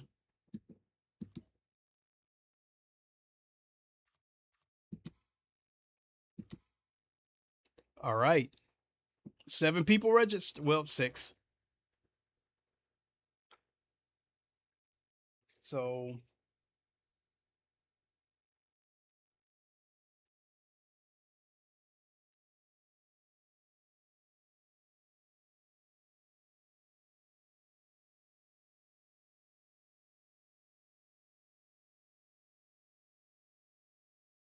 I still feel my base shakers.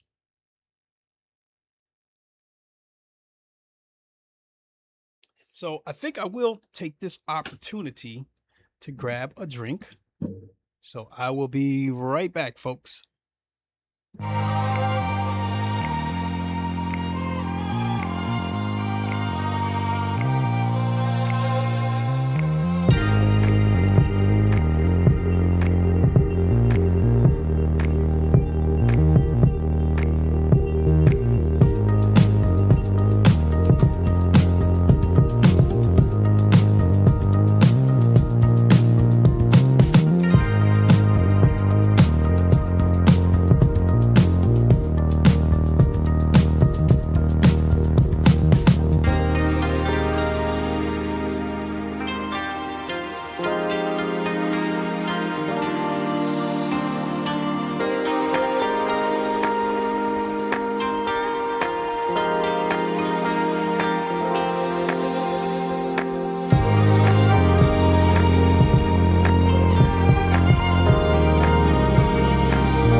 All right, we are back. And we are up to 15 registrations. That's what I'm talking about. That's what I'm talking about.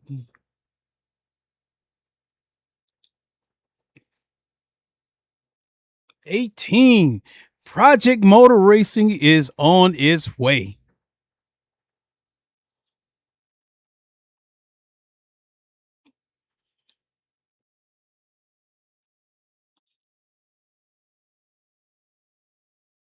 Damn, also got to give a shout out to EJR. That dude did a 9-hour stream. Oh, we're up to 20 people. Now, starting April 1st, when they have a rank race in every single car class, that is going to be huge.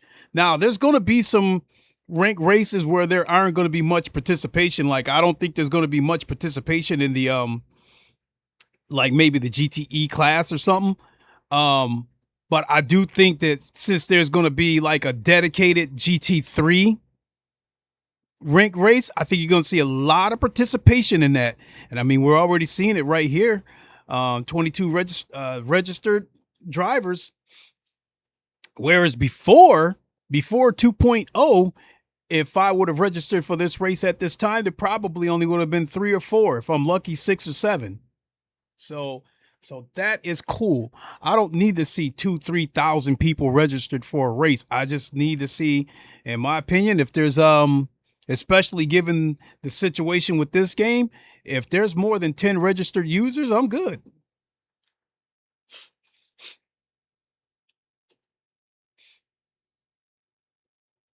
So we're up to 23. The last one had 34 registered users by the time the session started. So 24, we're up to 24, 25. Oh shit. Oh shit.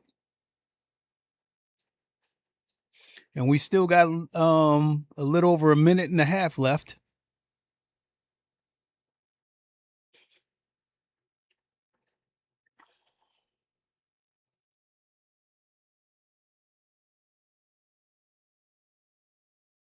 $26.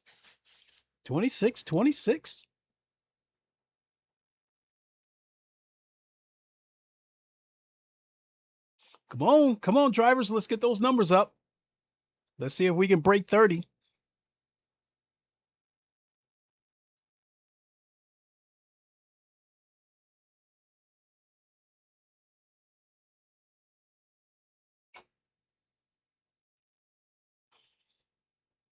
Come on, we need 2 more. We need 2 more.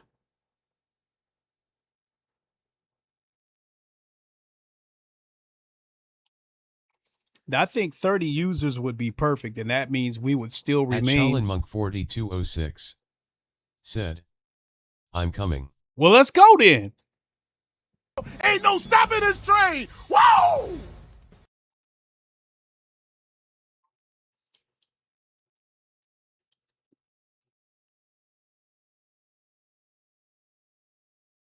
So I think 30 users would be perfect because that means we would still have one split, but we would have a full split. And I think that'd be the perfect situation to test the network. Do up to 29. Come on, can we get one more? Can we get one more? 29 is good.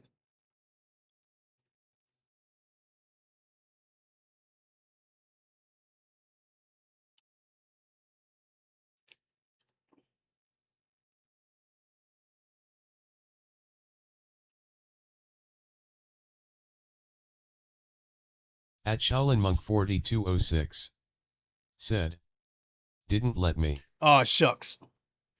Sorry to hear that.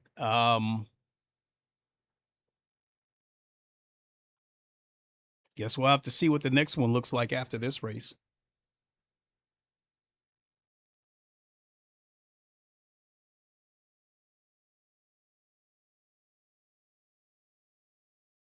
So there's no practice, going straight into quali. So once they get the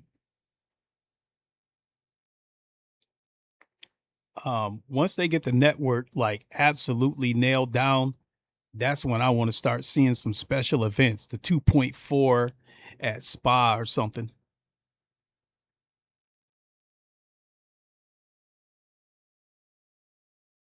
Vehicles, world, all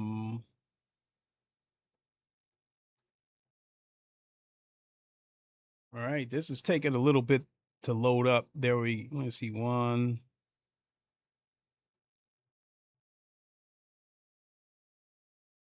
There we go. Now it loaded kind of fast.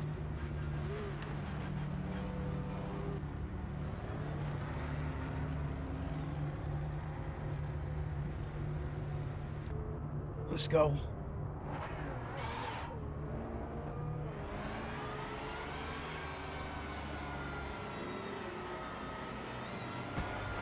Go ahead, dude. Man. No shortage of idiots, though.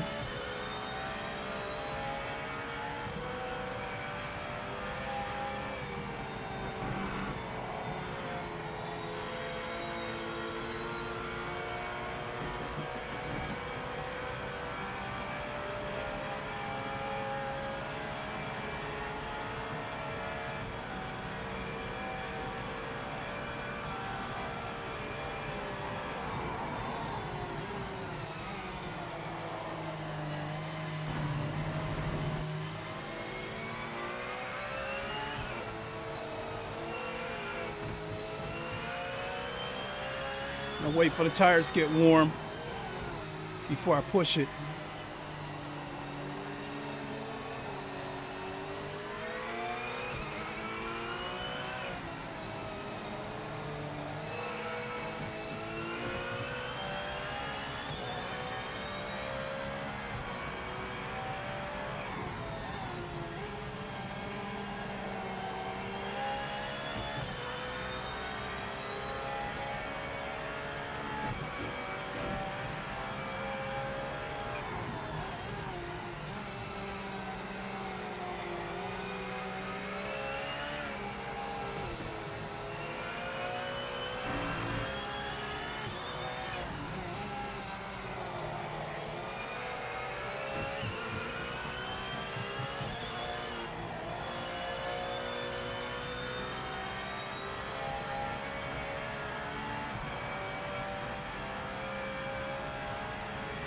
I like how that Corvette is still way up there, though, but I can hear him, even though it's faint.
I'm going to give it to him just because I know this won't end well.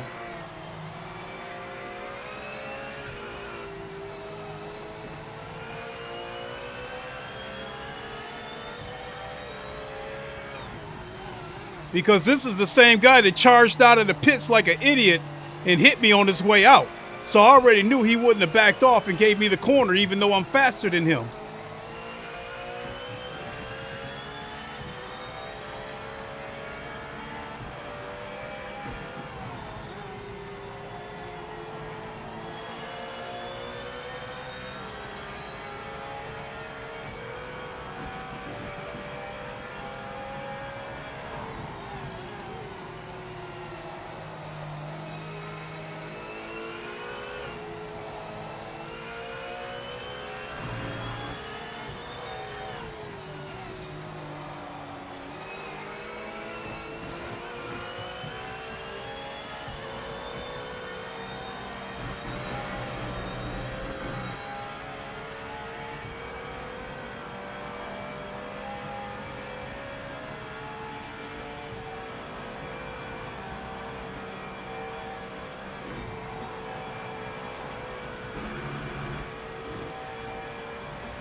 Ah!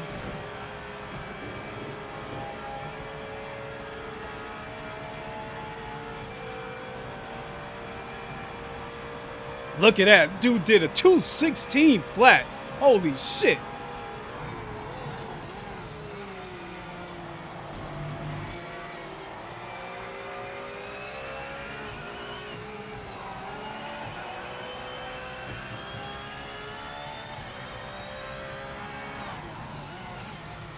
I'm sorry, but I'm pissed because my lap was invalidated. So if he wouldn't have went off the track, I was going to start putting pressure on him anyway.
No, this is Jester. Said. Bro, in my game you are floating corpse.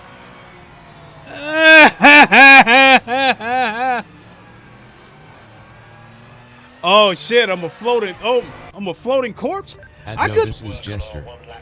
Said. You are stuck at the kink floating about 5 feet in the air. No shit. You know what's fucked up? What makes it even more fucked up is I did a 218, I think I just did a 218.6 that lap, but it's invalidated. By the way, how's it going, Jester? Ain't no stopping this train. Whoa! My friend Jester is in the house. I'd imagine he might still be streaming. So yeah, check us both out. You can flip-flop back and forth between both me and Jester. And if you're on PC, then just open up 2 windows, one for me, one for him. So we got 27 cars. And I qualified 12th.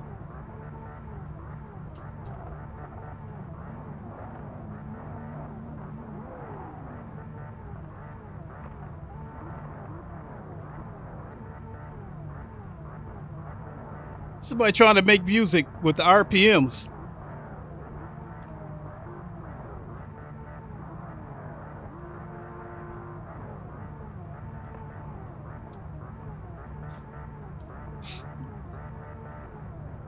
So it looked like they still might have some network issues to deal with then if my car was floating from your end, Jester. Okay, mate, you can do this. Let's stay out of trouble in the first few corners. No heroics out there.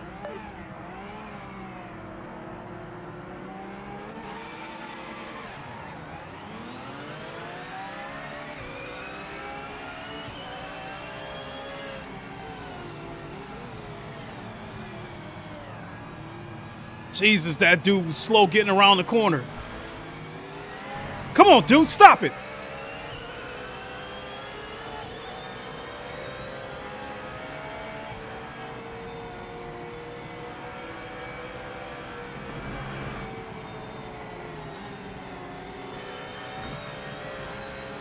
Oh my God. Here we go. Got a car rubbing up against me. Man, what the hell are you doing?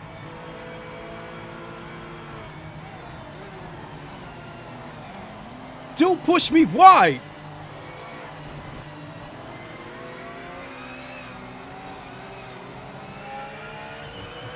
You've been given a penalty. You, You've got to give the time back. dude, push me off the track and I get it. Move off the racing line. Look at him pushing people all over the place.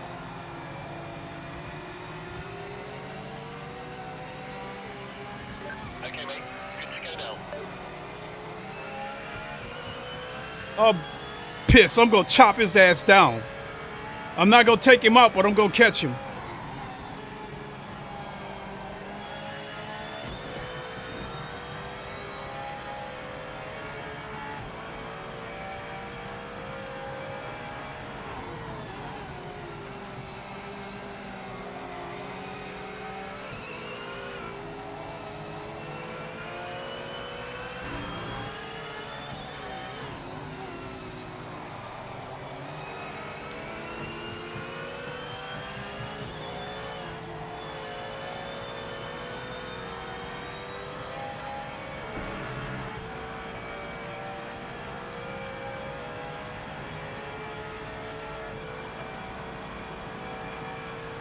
Let me through.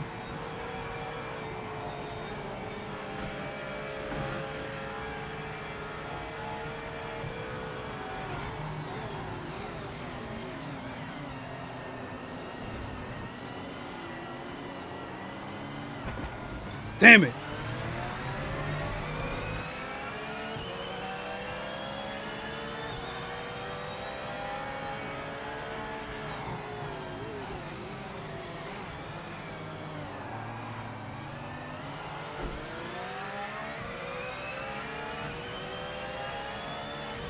I'm trying to get past him so I can catch that BMW.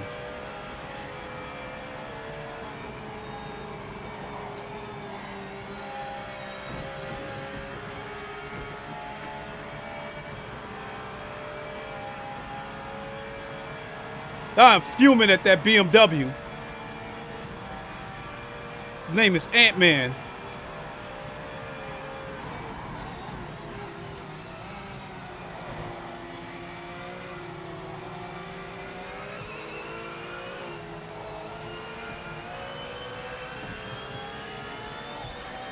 I had the fastest first sector again.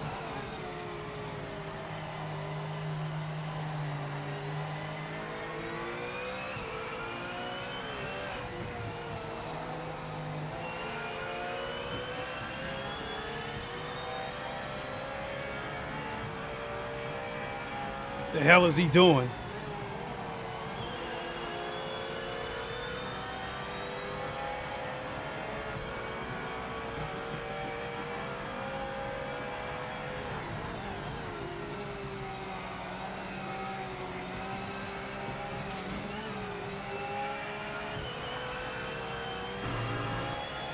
Dude, move over.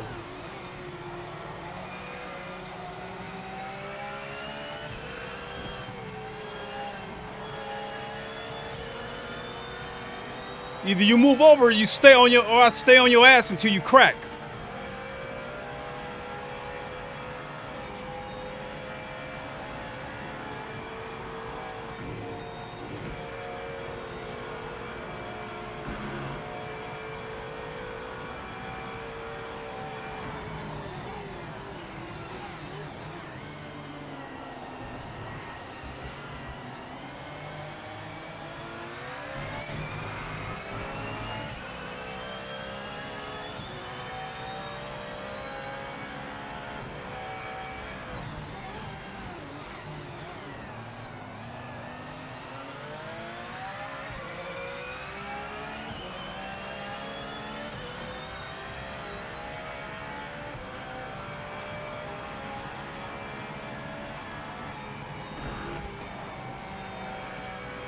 Now I'm clear to go after that BMW.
$218.8.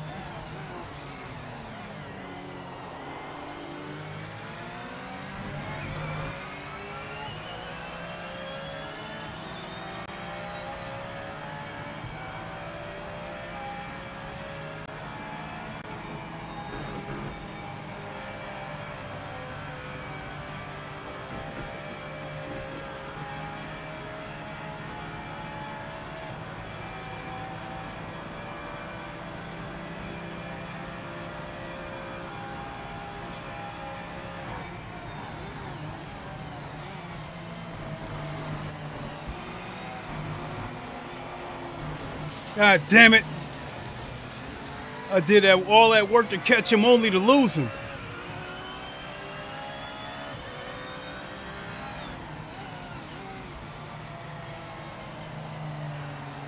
I still got time to catch him though.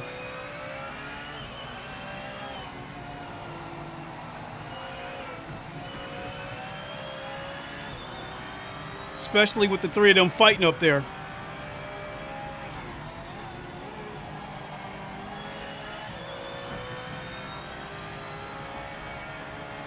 I want to see if he takes that Lambo out.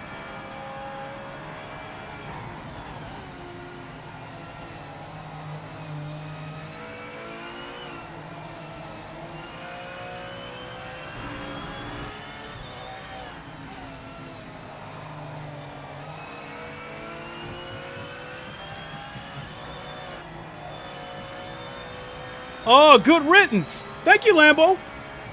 Thank you.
Oh shit!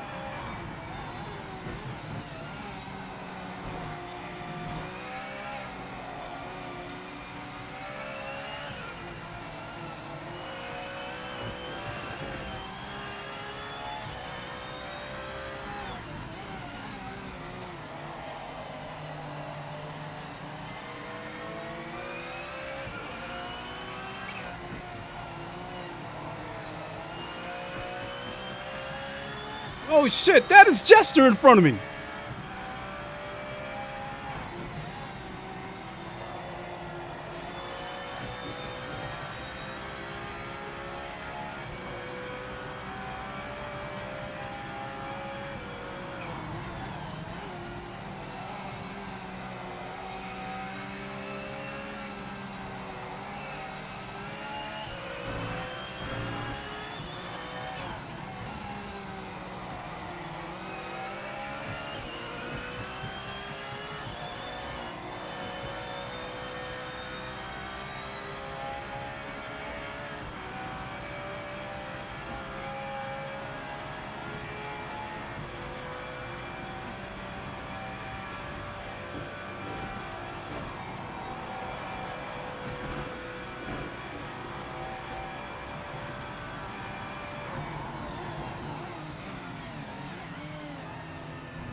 At Shaolinmonk 4206 said, 4 minutes left for the same race, 15 people deep.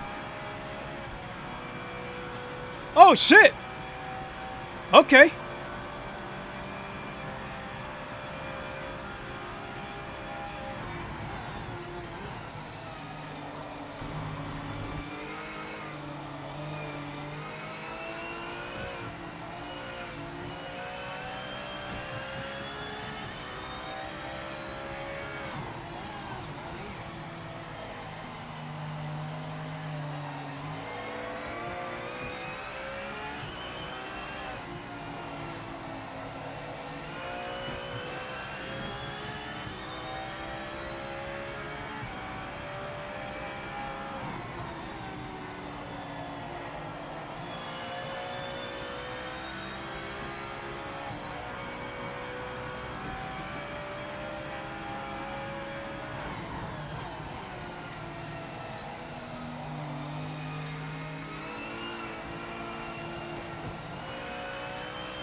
Oh, Jester! Shit!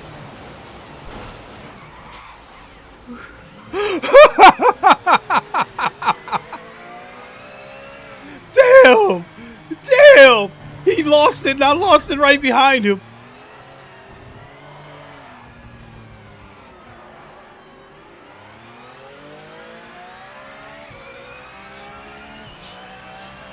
He should have kept the position. I mean...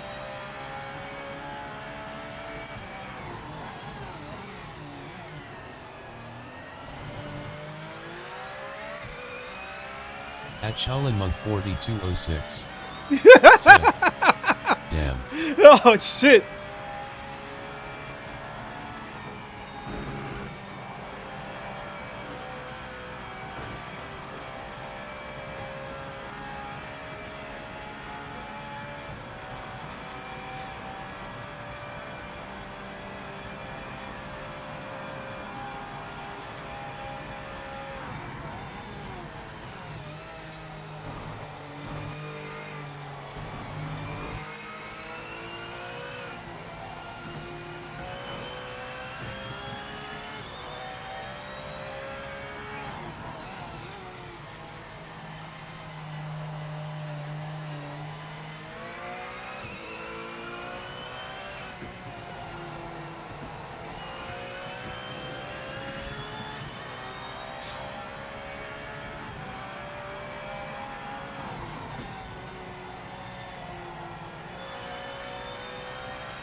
At Gaming Legends 007 said, PCR Project Crack Racing. Gaming Legends, how's it going?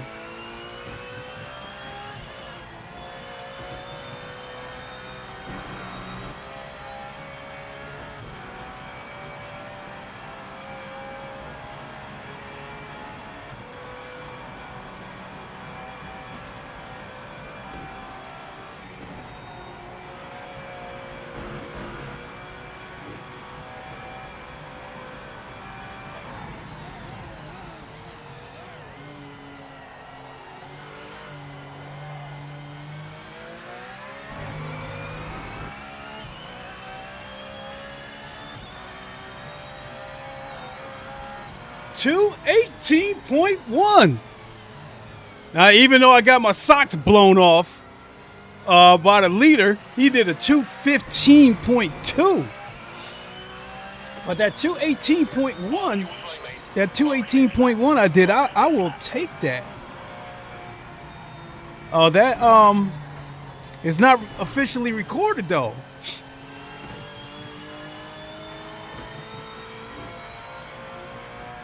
So it looks like I do not have an official recorded lap. Still though, I'll take that 218.1.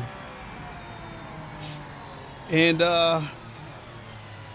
Shaolin Monk said that there's 4 minutes left for the same race, 15 people deep. So yes, that is good news to hear.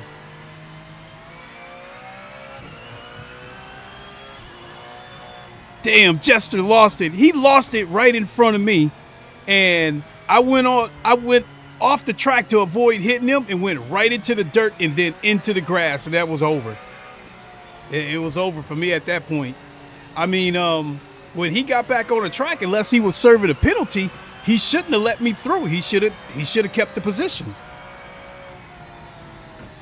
At Shaolin Monk 4206 said, it started. Gaming Legend, he said PCR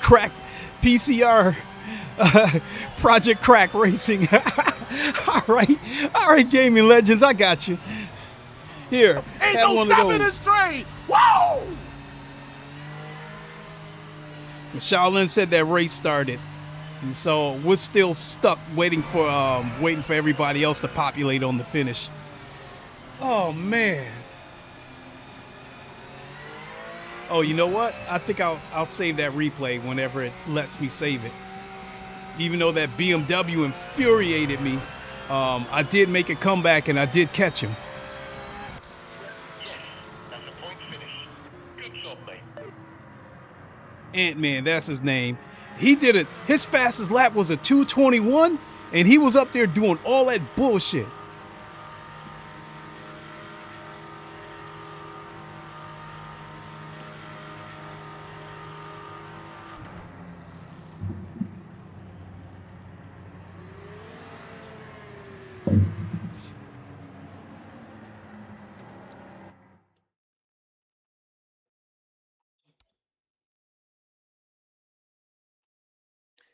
Well, shit.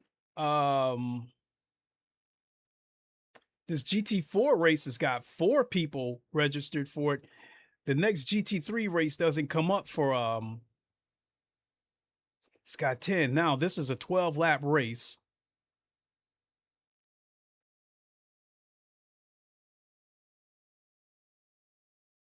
Damn.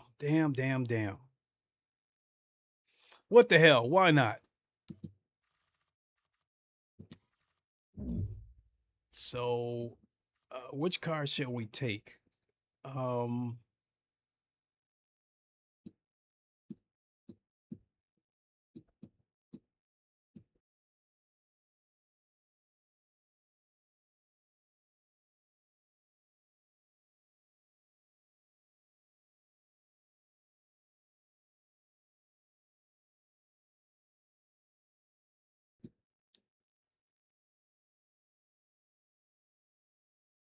Holy shit. Yeah, my entire computer crashed, so hold on, folks.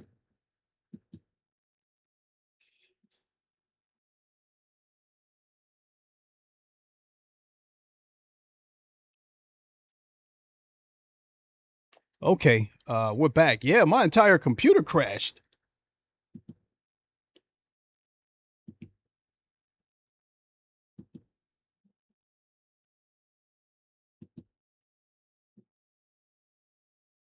All right, give me a second. I've got to close some windows here.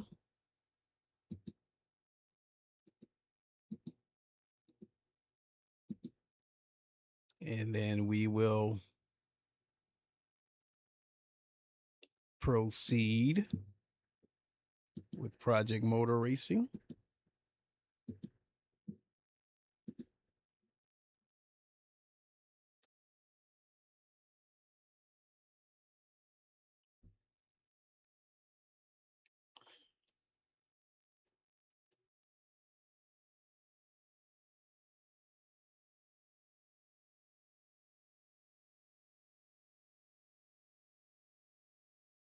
Come on, Project Motor Racing. Let's go.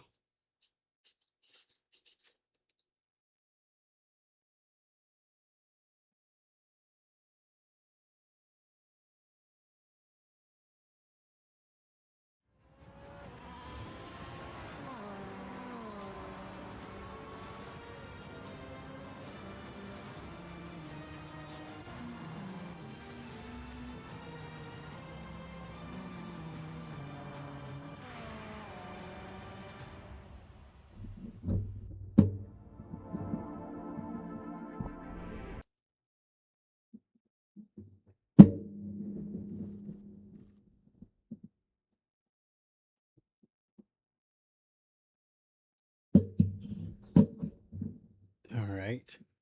Let's close this. Okay, let's go back and try this again.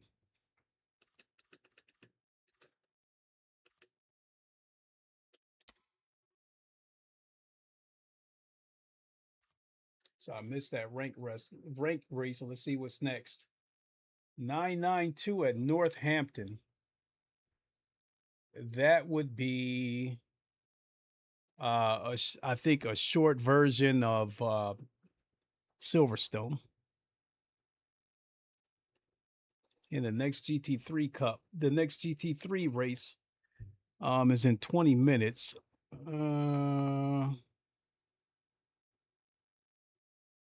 So let's see what's in the custom lobbies.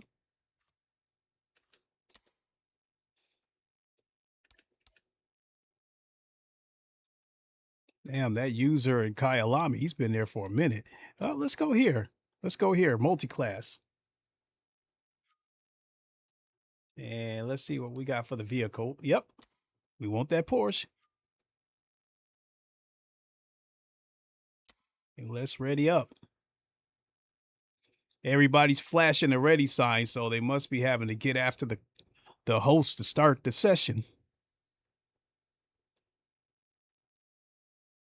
So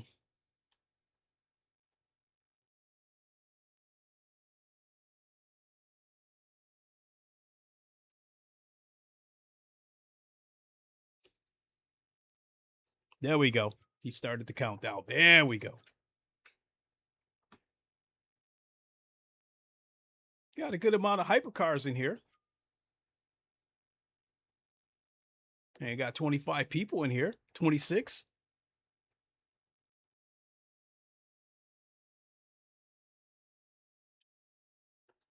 I definitely am not trying to win this race because I expect pure chaos. This is an open lobby. I don't know. It kind of looks like it's split down the middle between console and PC. Oh, yeah, there it is. 13 hypercars and 14 GT3s. See, I like that right there. It show you that. Shows you how many cars is registered. Now it's 14 each. 14 hypers and 14 GT3s. 15. Damn. He damn near about to have a full room. We got 29 in here.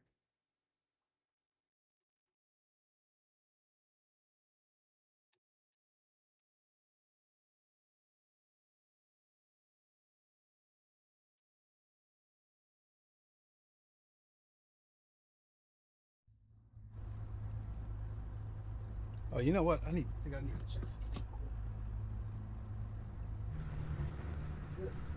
Oh shit! Going straight for the throat. We starting.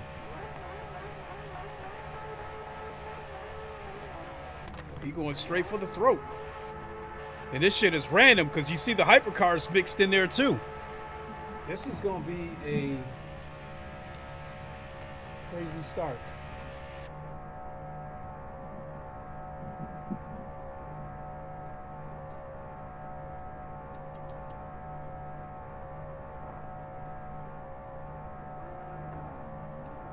Eight laps. So yeah, I'm not gonna do anything stupid on this first lap. I just let whatever happens happen.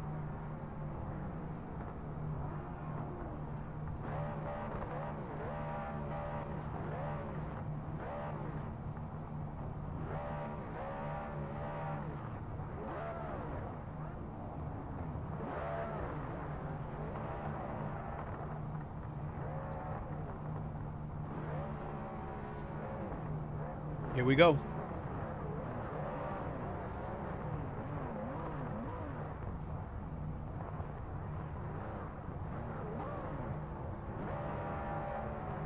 At Gaming Legends 007 said, must be a lot of stick drift acid dents caused by controller players. Could be. Focus on the lights. Let's go. Oh shit, my base shakers aren't on. I forgot to turn them on. Car on your left.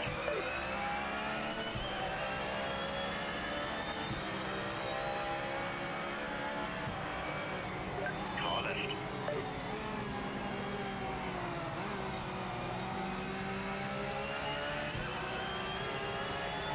Ooh. I'm seeing some rubber banding. I'm seeing cars. This. Oh my god.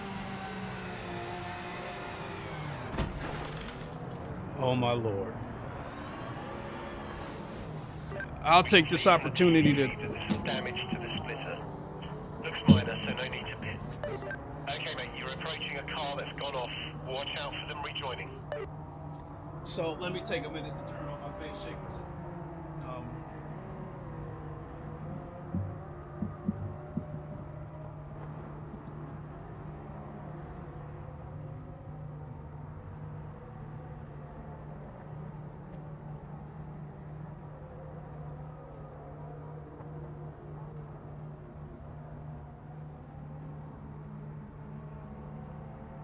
All right, there we go.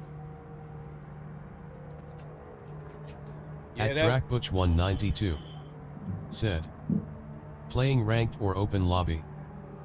This is open lobby, but yeah, that was some. I think you've seen some crazy ass network shit to start off the race. And my damn, oh shit. Okay, for a second I didn't have any force feedback.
Oh shit.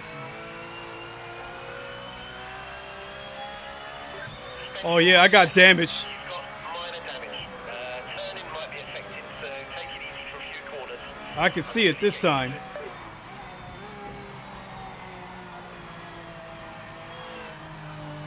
Yeah, I got damage. Yeah, I'm retiring. I got damaged. The wheel was cocked slightly to the right. And when I tried to go around that corner, the car just did not want to turn.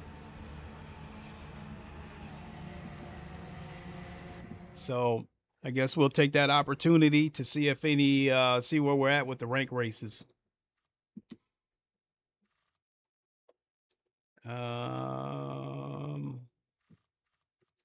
LMDH.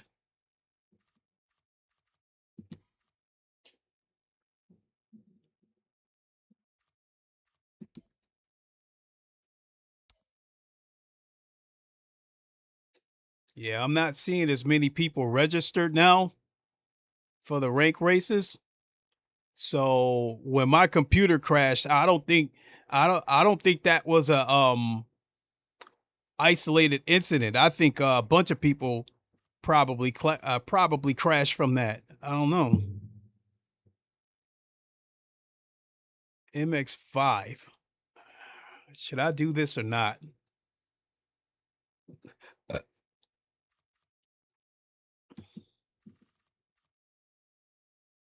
Because the next GT3, that comes up in about 10 minutes.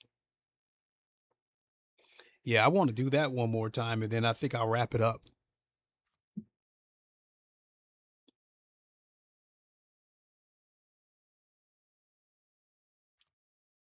Yeah, I think that's where I'm sitting at right now. I want to wait for this GT3 race again.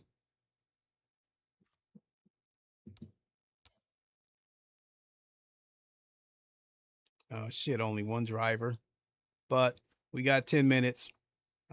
Holy shit, look at that. The MX5 already jumped up to 14 drivers. Okay, so I'm feeling good about by the time this GT3 clock gets down to 2 minutes. I think we'll have a few people registered for it.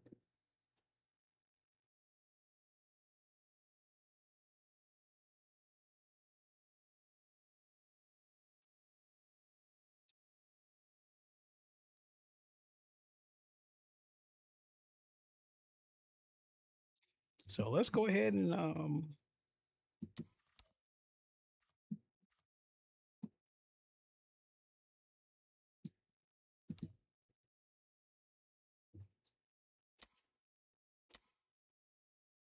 there we go. Oh, we're up to 3. Okay. Up to 3. We got 10 minutes left. So while we're at it, I think they still might have to tweak the online stability just a little bit. For the most part, it's been pretty good. Yeah, it was a little of this, a little of that, but I think it was still pretty good. But I still think 2.0 was still a huge step in the right direction. And with that being said, I got to give a shout out to my friends, Jester, Boris,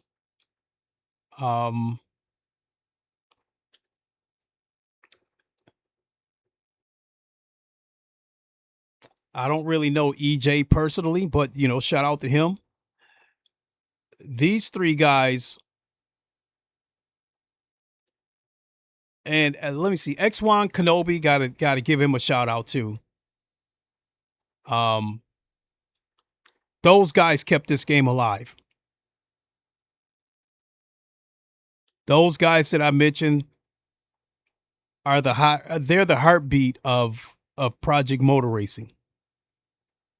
While people trashed this game and said they uninstalled it and all this other stuff, they were the ones that were still playing this game. Myself, I haven't streamed Project Motor Racing in about a week, and a lot of it had to do with I get home from work, I take a nap, I wake up. By the time I get back up and start streaming again, by the time I wake up and I'm ready to stream, nobody's online. You know, both the rank and the custom lobbies are empty. So, so right now it's 8 p.m. Eastern time. So the fact that I can even look for races at this hour, to me is huge. So yeah, shout out to all those guys that I mentioned. Again, they're the heartbeat of Project Motor Racing. They're the ones that kept this game alive. I think Straight 4 and Giant Software owe these streamers a debt of gratitude for keeping the game going. You know, and got to give a shout out to Gamer Muscle Video. I mean, to Gamer Muscle. You know, he prefers a set of Corsa.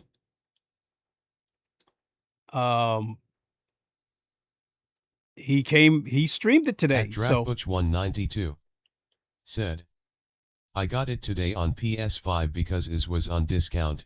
Seems fun so far. Now, they made a very... At Mr. Jazz 1996 said, like dropped. Keep up the good work. Mr. Jazz, thank you so much. And Ain't no stopping this train! Whoa!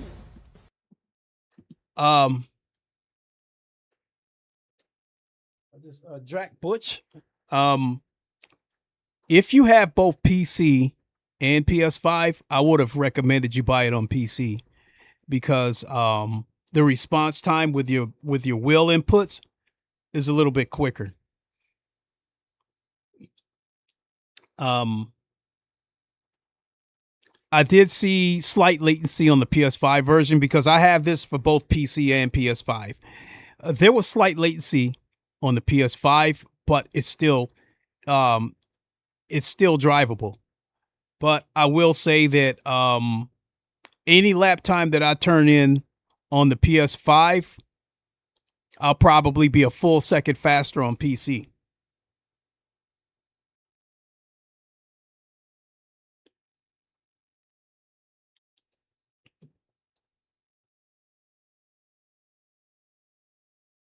But there are some things, you know, like you play around with the steering and find the steering sensitivity that's right for you. Play around with these cars and find out which one you like. Now, when they redid the tire model on this game, the entire GT3 class, I can drive any one of these cars.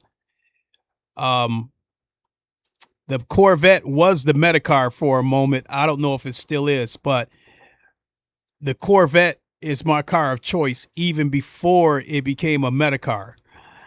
Over in the GTE class, at Trackbutch192 said, only have PS5 Pro. I've been dialing the wheel settings. Okay, so you'll eventually get it though.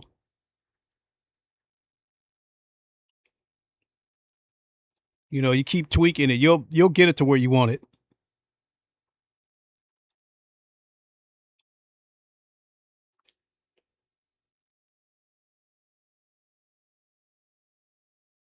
So we're up to 4 people registered. Yeah, I think when my computer crashed, I think the game crashed my entire computer. The game didn't just crash, my entire computer crashed and then restarted. And I got this funny feeling it wasn't just me. Because the last 2 races that I did, this particular rank race, the last race had 29 people registered for that race, and then the race before that had 34 people registered, so they had to do 2 splits.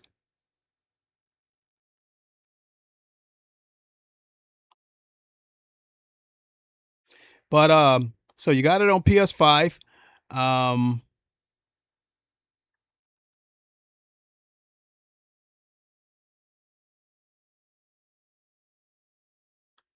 And you're having fun with it. That's what's most important.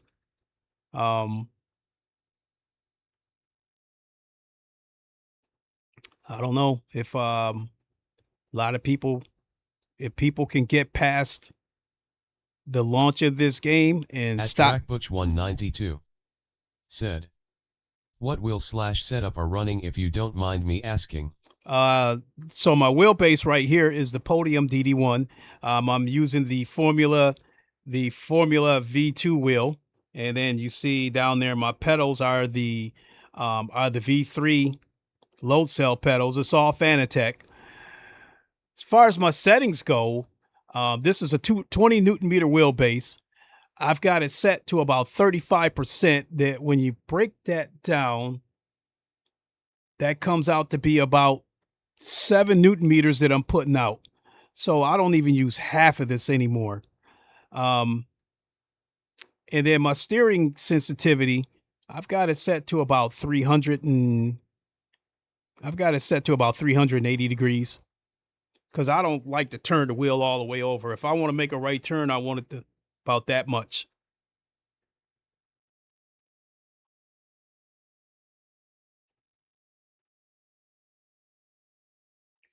Then my brakes, I calibrated my pedals as such where I can rest my foot on the brake and it won't engage the brake. So I've got a slight dead spot on my brakes, on the brake pedal, so I can rest my foot on the brake, and if I end up pressing it just a little bit, it won't engage the brakes.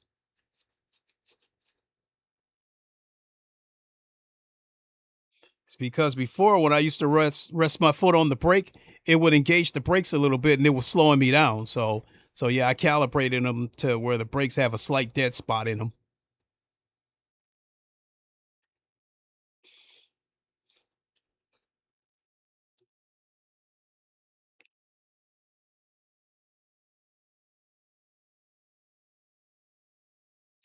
What about you? You said you're dialing in your wheel settings. What you working with? Oh shit, we're up to 11 people. Oh shit. Oh shit.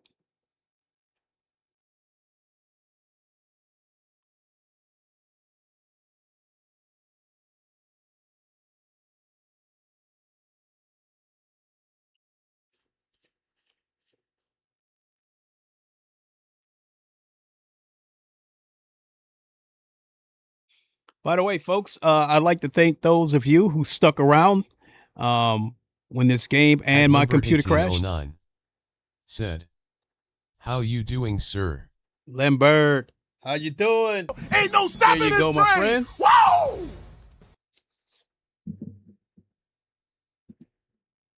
I am doing pretty good, thank you. Thanks for asking. Hey, we're up to 13 people. At Shaolin Monk 4206 said, I'm in this time, LOL. Ah, you made it.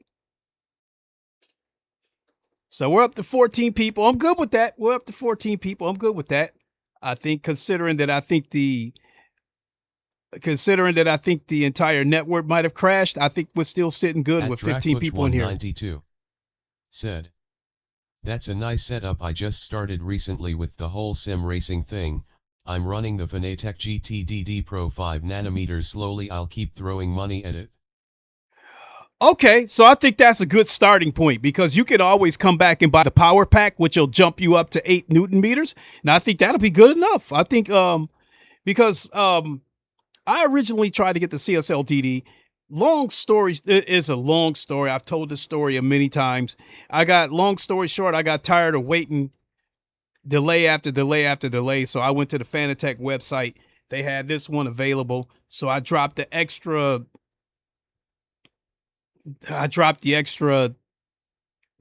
what was it? 5. I dropped the extra 800 to get this one. This is way more power than I'll need. Honestly speaking, where I'm at right now, I only need about a 10 or a 12 Newton meter wheelbase. So this 20 Newton meter wheelbase is overkill. That being said, if you're at the DD Pro, and if you get the power pack, you'll be fine.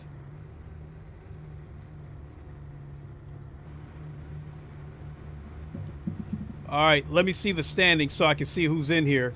Where is okay, there's Shaolin Monk. He's Liu Kane 420. Wait a minute. I see, is that Gamer Muscle in here? Oh shit. Right here.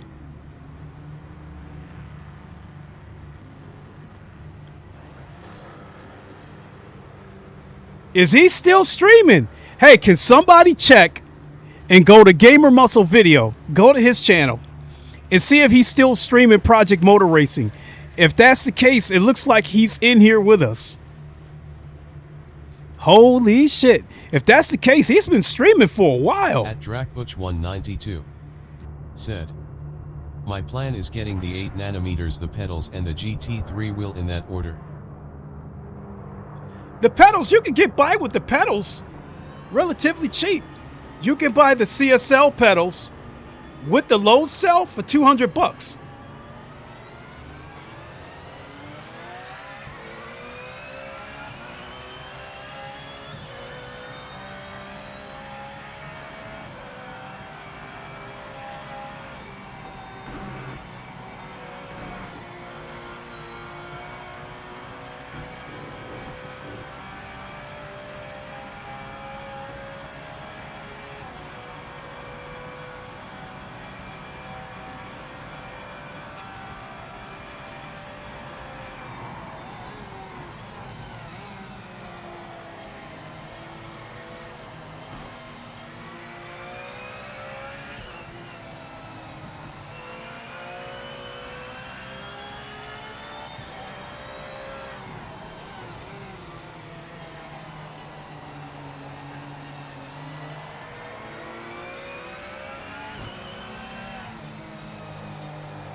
Woo!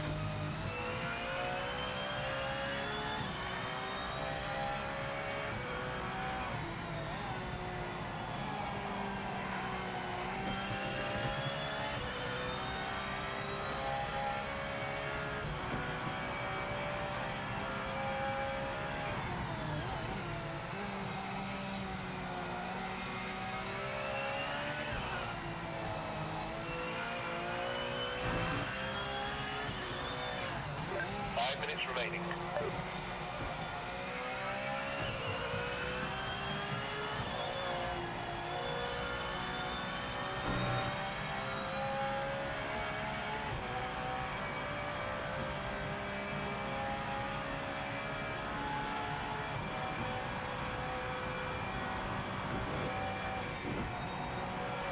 Hammer down now and send it. Grab that pole.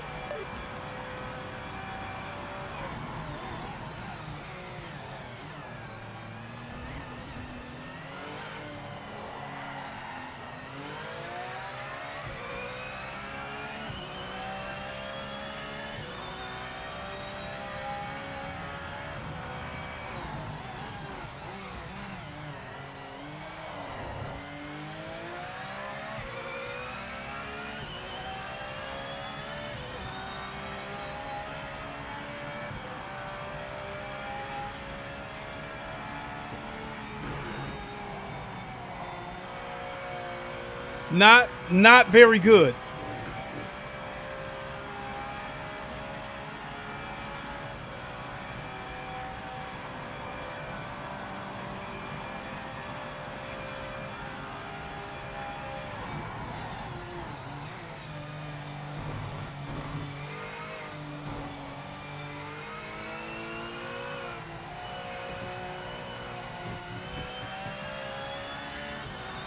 That wasn't very good either. I had to lift or I was going to go off the track.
At VicH8X said, gamer muscle chilling in the pits at Spa.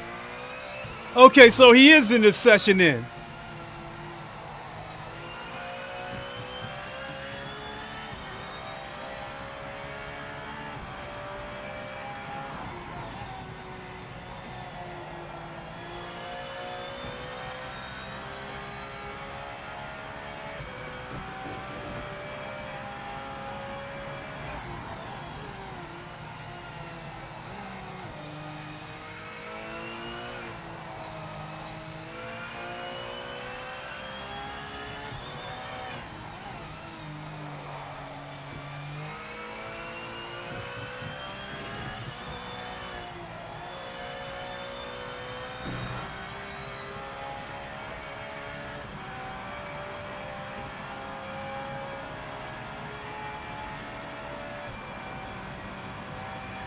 Session over.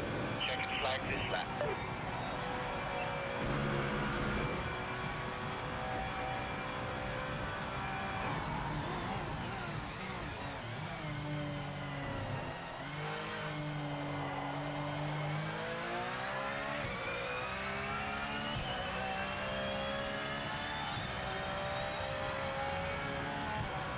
Okay, 218.3. I can live with that.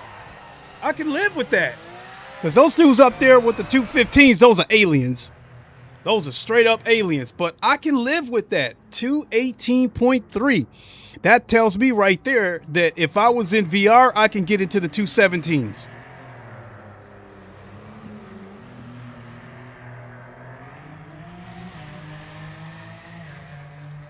So I guess gamer muscle going to go ahead and bring up the rear then. Mr. West.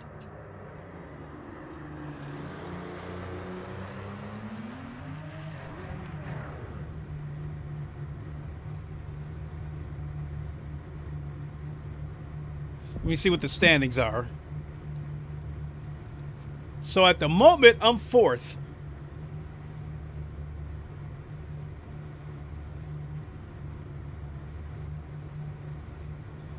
Mr. Muscle's on track, it says.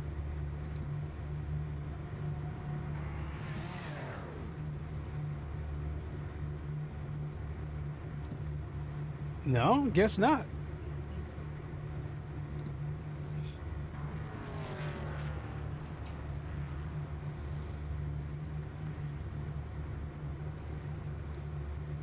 All right. Let's go Voltron Force.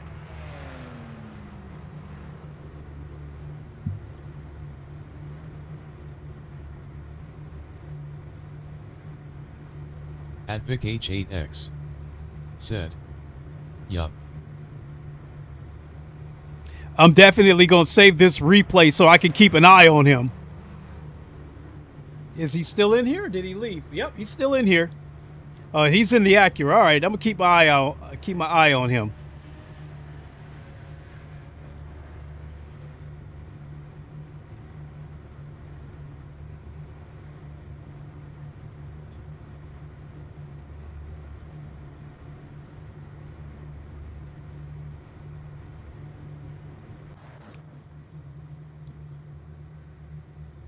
All right, let's go.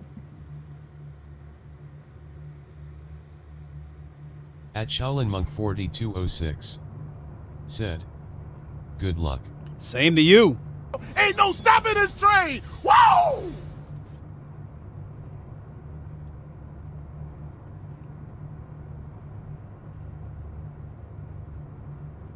Somebody's named Gamepad Racing, which I'm assuming that means they're using a controller.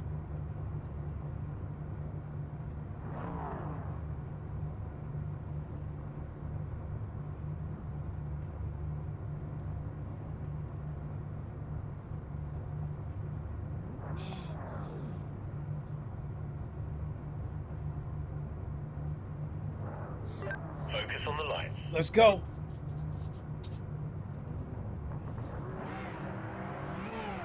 Let's go.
Oh shit.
I had the fastest first sector again. Damn.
That BMW is charging in.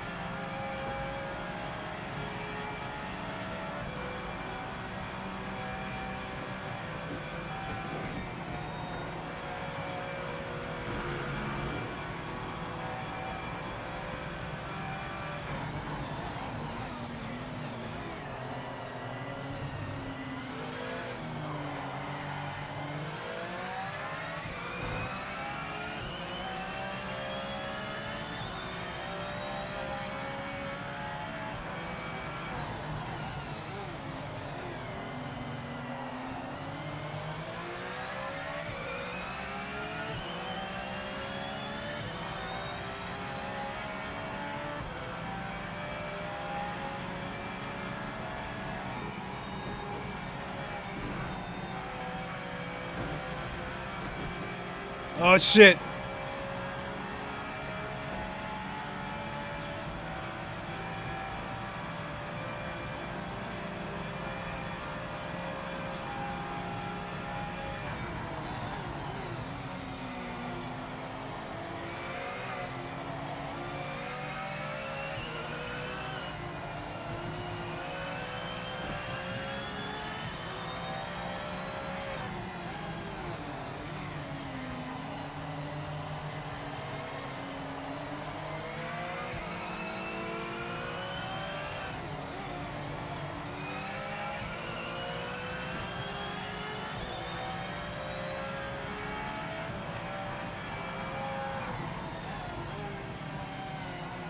Ooh, come on.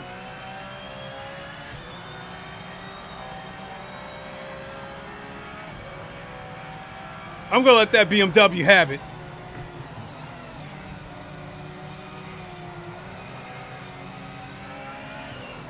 I think I'm faster than him.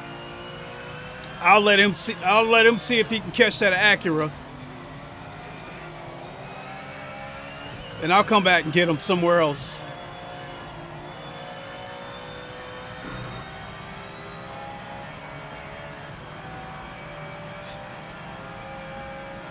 Oh, the Acura in front of me had a penalty. Well, shit. Should have stayed on his ass then.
Now that he got the spot, he don't want to give it back. All right.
Oh, both of them got penalties.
Knew it was going to happen. I knew he was going to try it.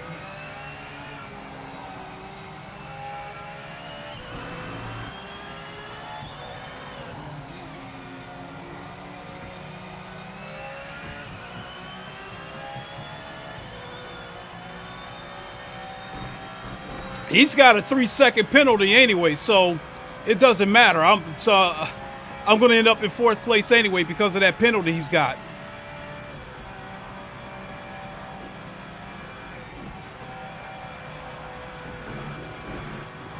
But I tried to flash him and ask him politely to move over.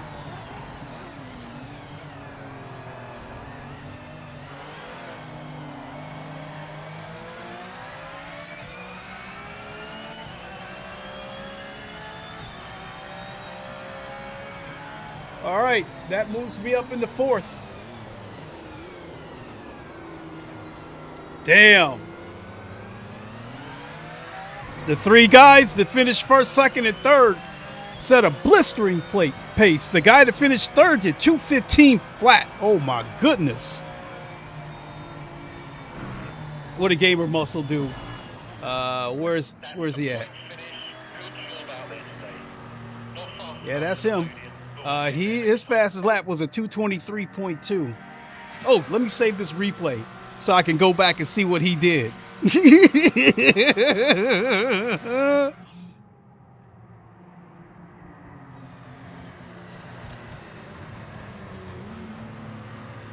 was a good fight, though. That was last lap, so I knew that BMW was going to try something. I tried to show him that I was not going to let him pass me, and he still tried to force his way in anyhow. And then I got caught in the sandwich between him and that Acura. So I just basically I lifted and let them both through. And he clipped me as he was going through. And then he lost it. But I was able to keep my car on the track. So, good stuff. Good stuff. At Gaming Legends 007 said, GG. Thank you. Thank you. Thank you.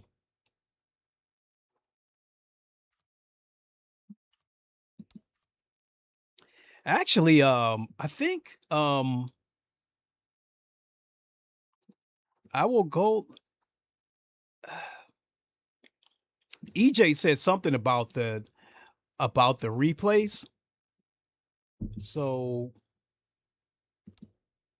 let's have a look at it for a second.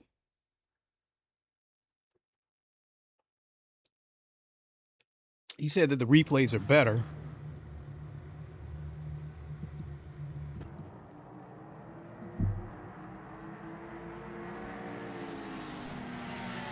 Yeah, I have to go in there and play with the with the graphical settings, because I definitely see a little bit of aliasing around the edges of the car.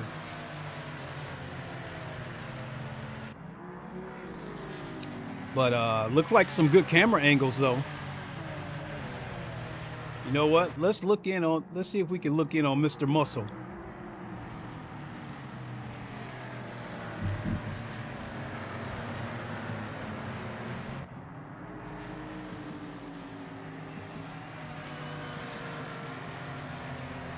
The track side.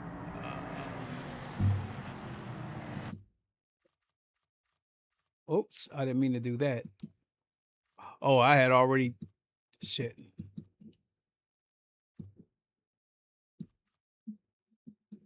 All right, let's get back to that.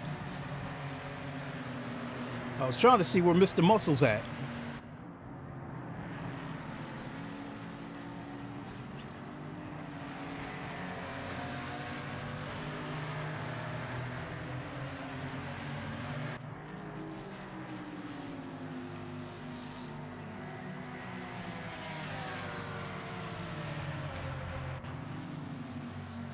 Yeah, I had a good fight with that Acura, though, the whole race.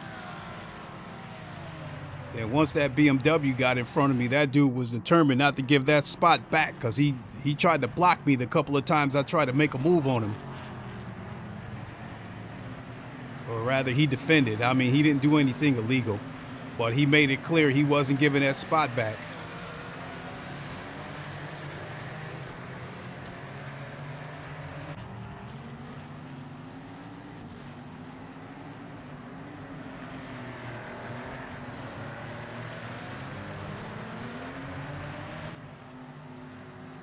Yeah, I think they got some good camera angles. So when I go back and watch this replay, I'll just have to go into the settings and clean up the aliasing a little bit.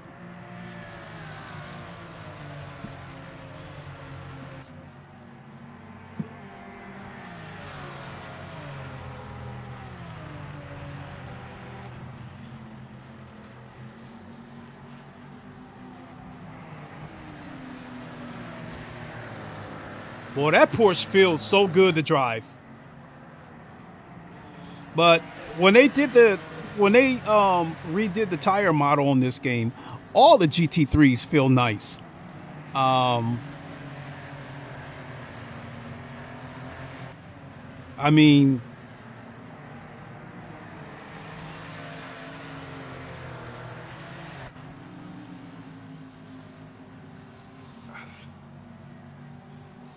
for the most part, it'll be, you know, with the GT3s, it'll be this Porsche and the Corvette as my go-to cars.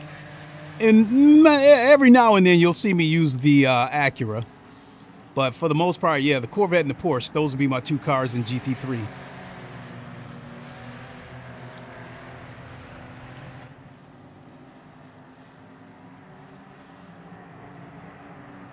At Vic H8X said, Gamer Muzzle was in deep conversation, he wasn't racing LOL. Yeah, his lap time proves it, because his fastest lap was a 2:23. But I've watched a few of his videos to see that he kind of does that a lot. I don't really think he tries to win races or set personal bests or anything like that, because he's usually in conversation with the chat during his streams. So yeah, I had a funny feeling that was going to be the case.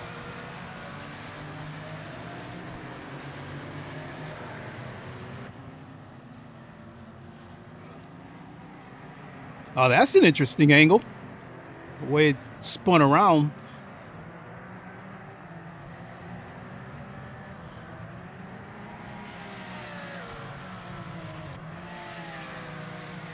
But I will go back to his stream, and I want to see the race from his angle, though. So I will, after I end this stream here in a few minutes, I will go check out his stream and rewind to this race so I can see the race from his point of view.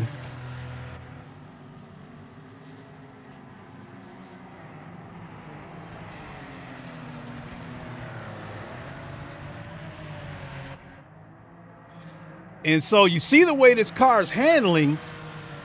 Yeah, it's sliding a little bit, but it looks realistic.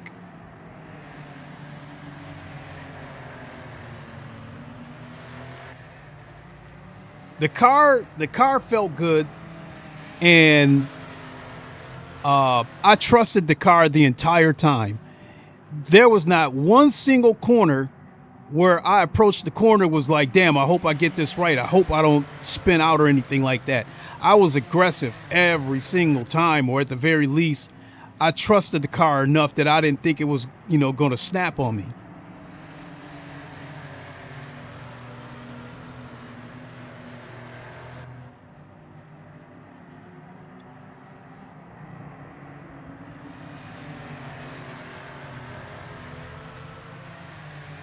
Yeah, we had a nice little fight there.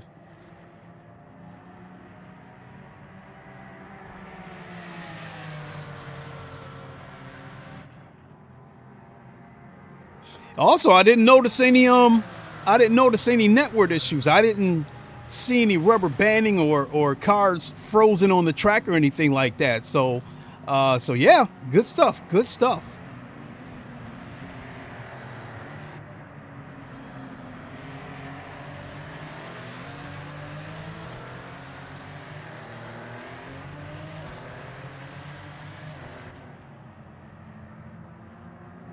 Yeah, that angle right there, that's a pretty slick angle.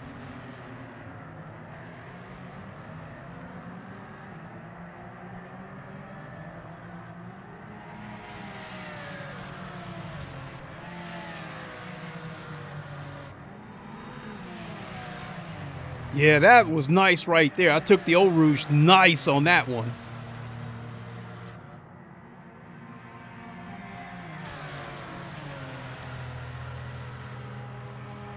Yeah, I got close enough to him that I tried to peek around him so I could make sure I could see my brake marker. Yeah, right there. You can see him on his ass right there.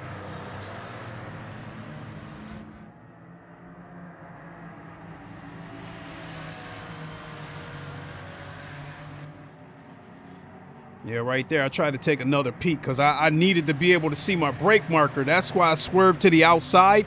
I wasn't trying to overtake him. I needed to get on the side of him so I could see my brake marker.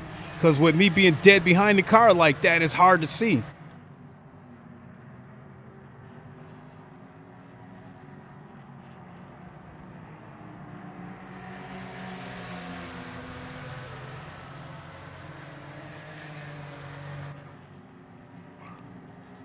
And that's when I gave it to the BMW right there, because I just had this funny feeling if I would have tried to fight him through that corner, it wasn't going to end well. So I just gave it to him. And I figured I'll find another spot to take it back from him, because I believed I was faster than him anyway.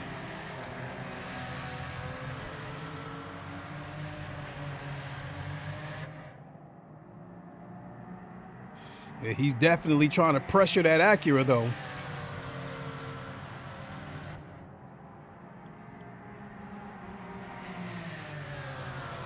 All right. Good stuff. Good stuff. Good stuff.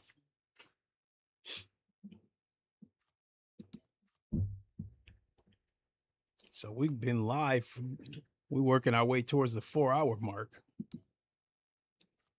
I'm getting ready to hang it up, but I'm still curious to see how many people are registered for the next ranked race. 992 at Northampton.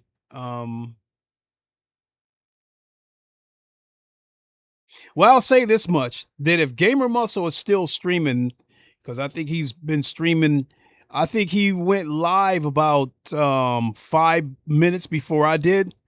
So if he's still streaming now, to me, that's saying something. Because if he thought the game was unplayable dog shit, he probably would have moved on to something different, played something different, or killed the stream, or uninstalled the game on the spot, or what have you. So Project Motor Racing, I think, has took a big leap tonight. Yeah, there was a couple of network issues, and I'm sure if these issues persist, I'm sure they will address it. But for the most part, today's stream is a very good experience. I had a lot of fun tonight. Thanks so much for watching, everybody. I really appreciate it. Tomorrow is Thursday. I will no doubt be back on Project Motor Racing this week, especially now that it looks like people are starting to actually play this game. I will definitely be back by this weekend. There is a 1 hour weekly race, a 60-minute race on Race Room at Spa. Nicholas M, thank you for the follow. Appreciate it. And there you go. Ain't no stopping this train. Whoa! So, Saturday, I am leaning towards doing that 60-minute race on Race Room. They just got the license back for Spa, and they added a new Spa track. Thanks for following. Yep, thanks again for the follow. So yeah, on Race Room, they got the Spa license back, and they have an updated track. In fact, they even have a tower on the game that's being constructed in real life that's not even done yet. So their version of Spa is the first one to have this new tower on there. It's a 60-minute race between Hypercar and GT3, 60-minute race on Race Room. That might be a race that I'm targeting for the weekend, along with some Project Motor Racing. So, but no doubt there will be some streams again this weekend. I mean, hell, don't even be surprised if you see me back tomorrow. I had so much fun tonight. So I will see you all on the next one. Until then, you all know the line. Wakanda forever, long live the king, and deuces. And it look like, is it me or do my hands look ashy as hell? Look, need some lotion. All right, folks. Have a good one. We'll see you soon.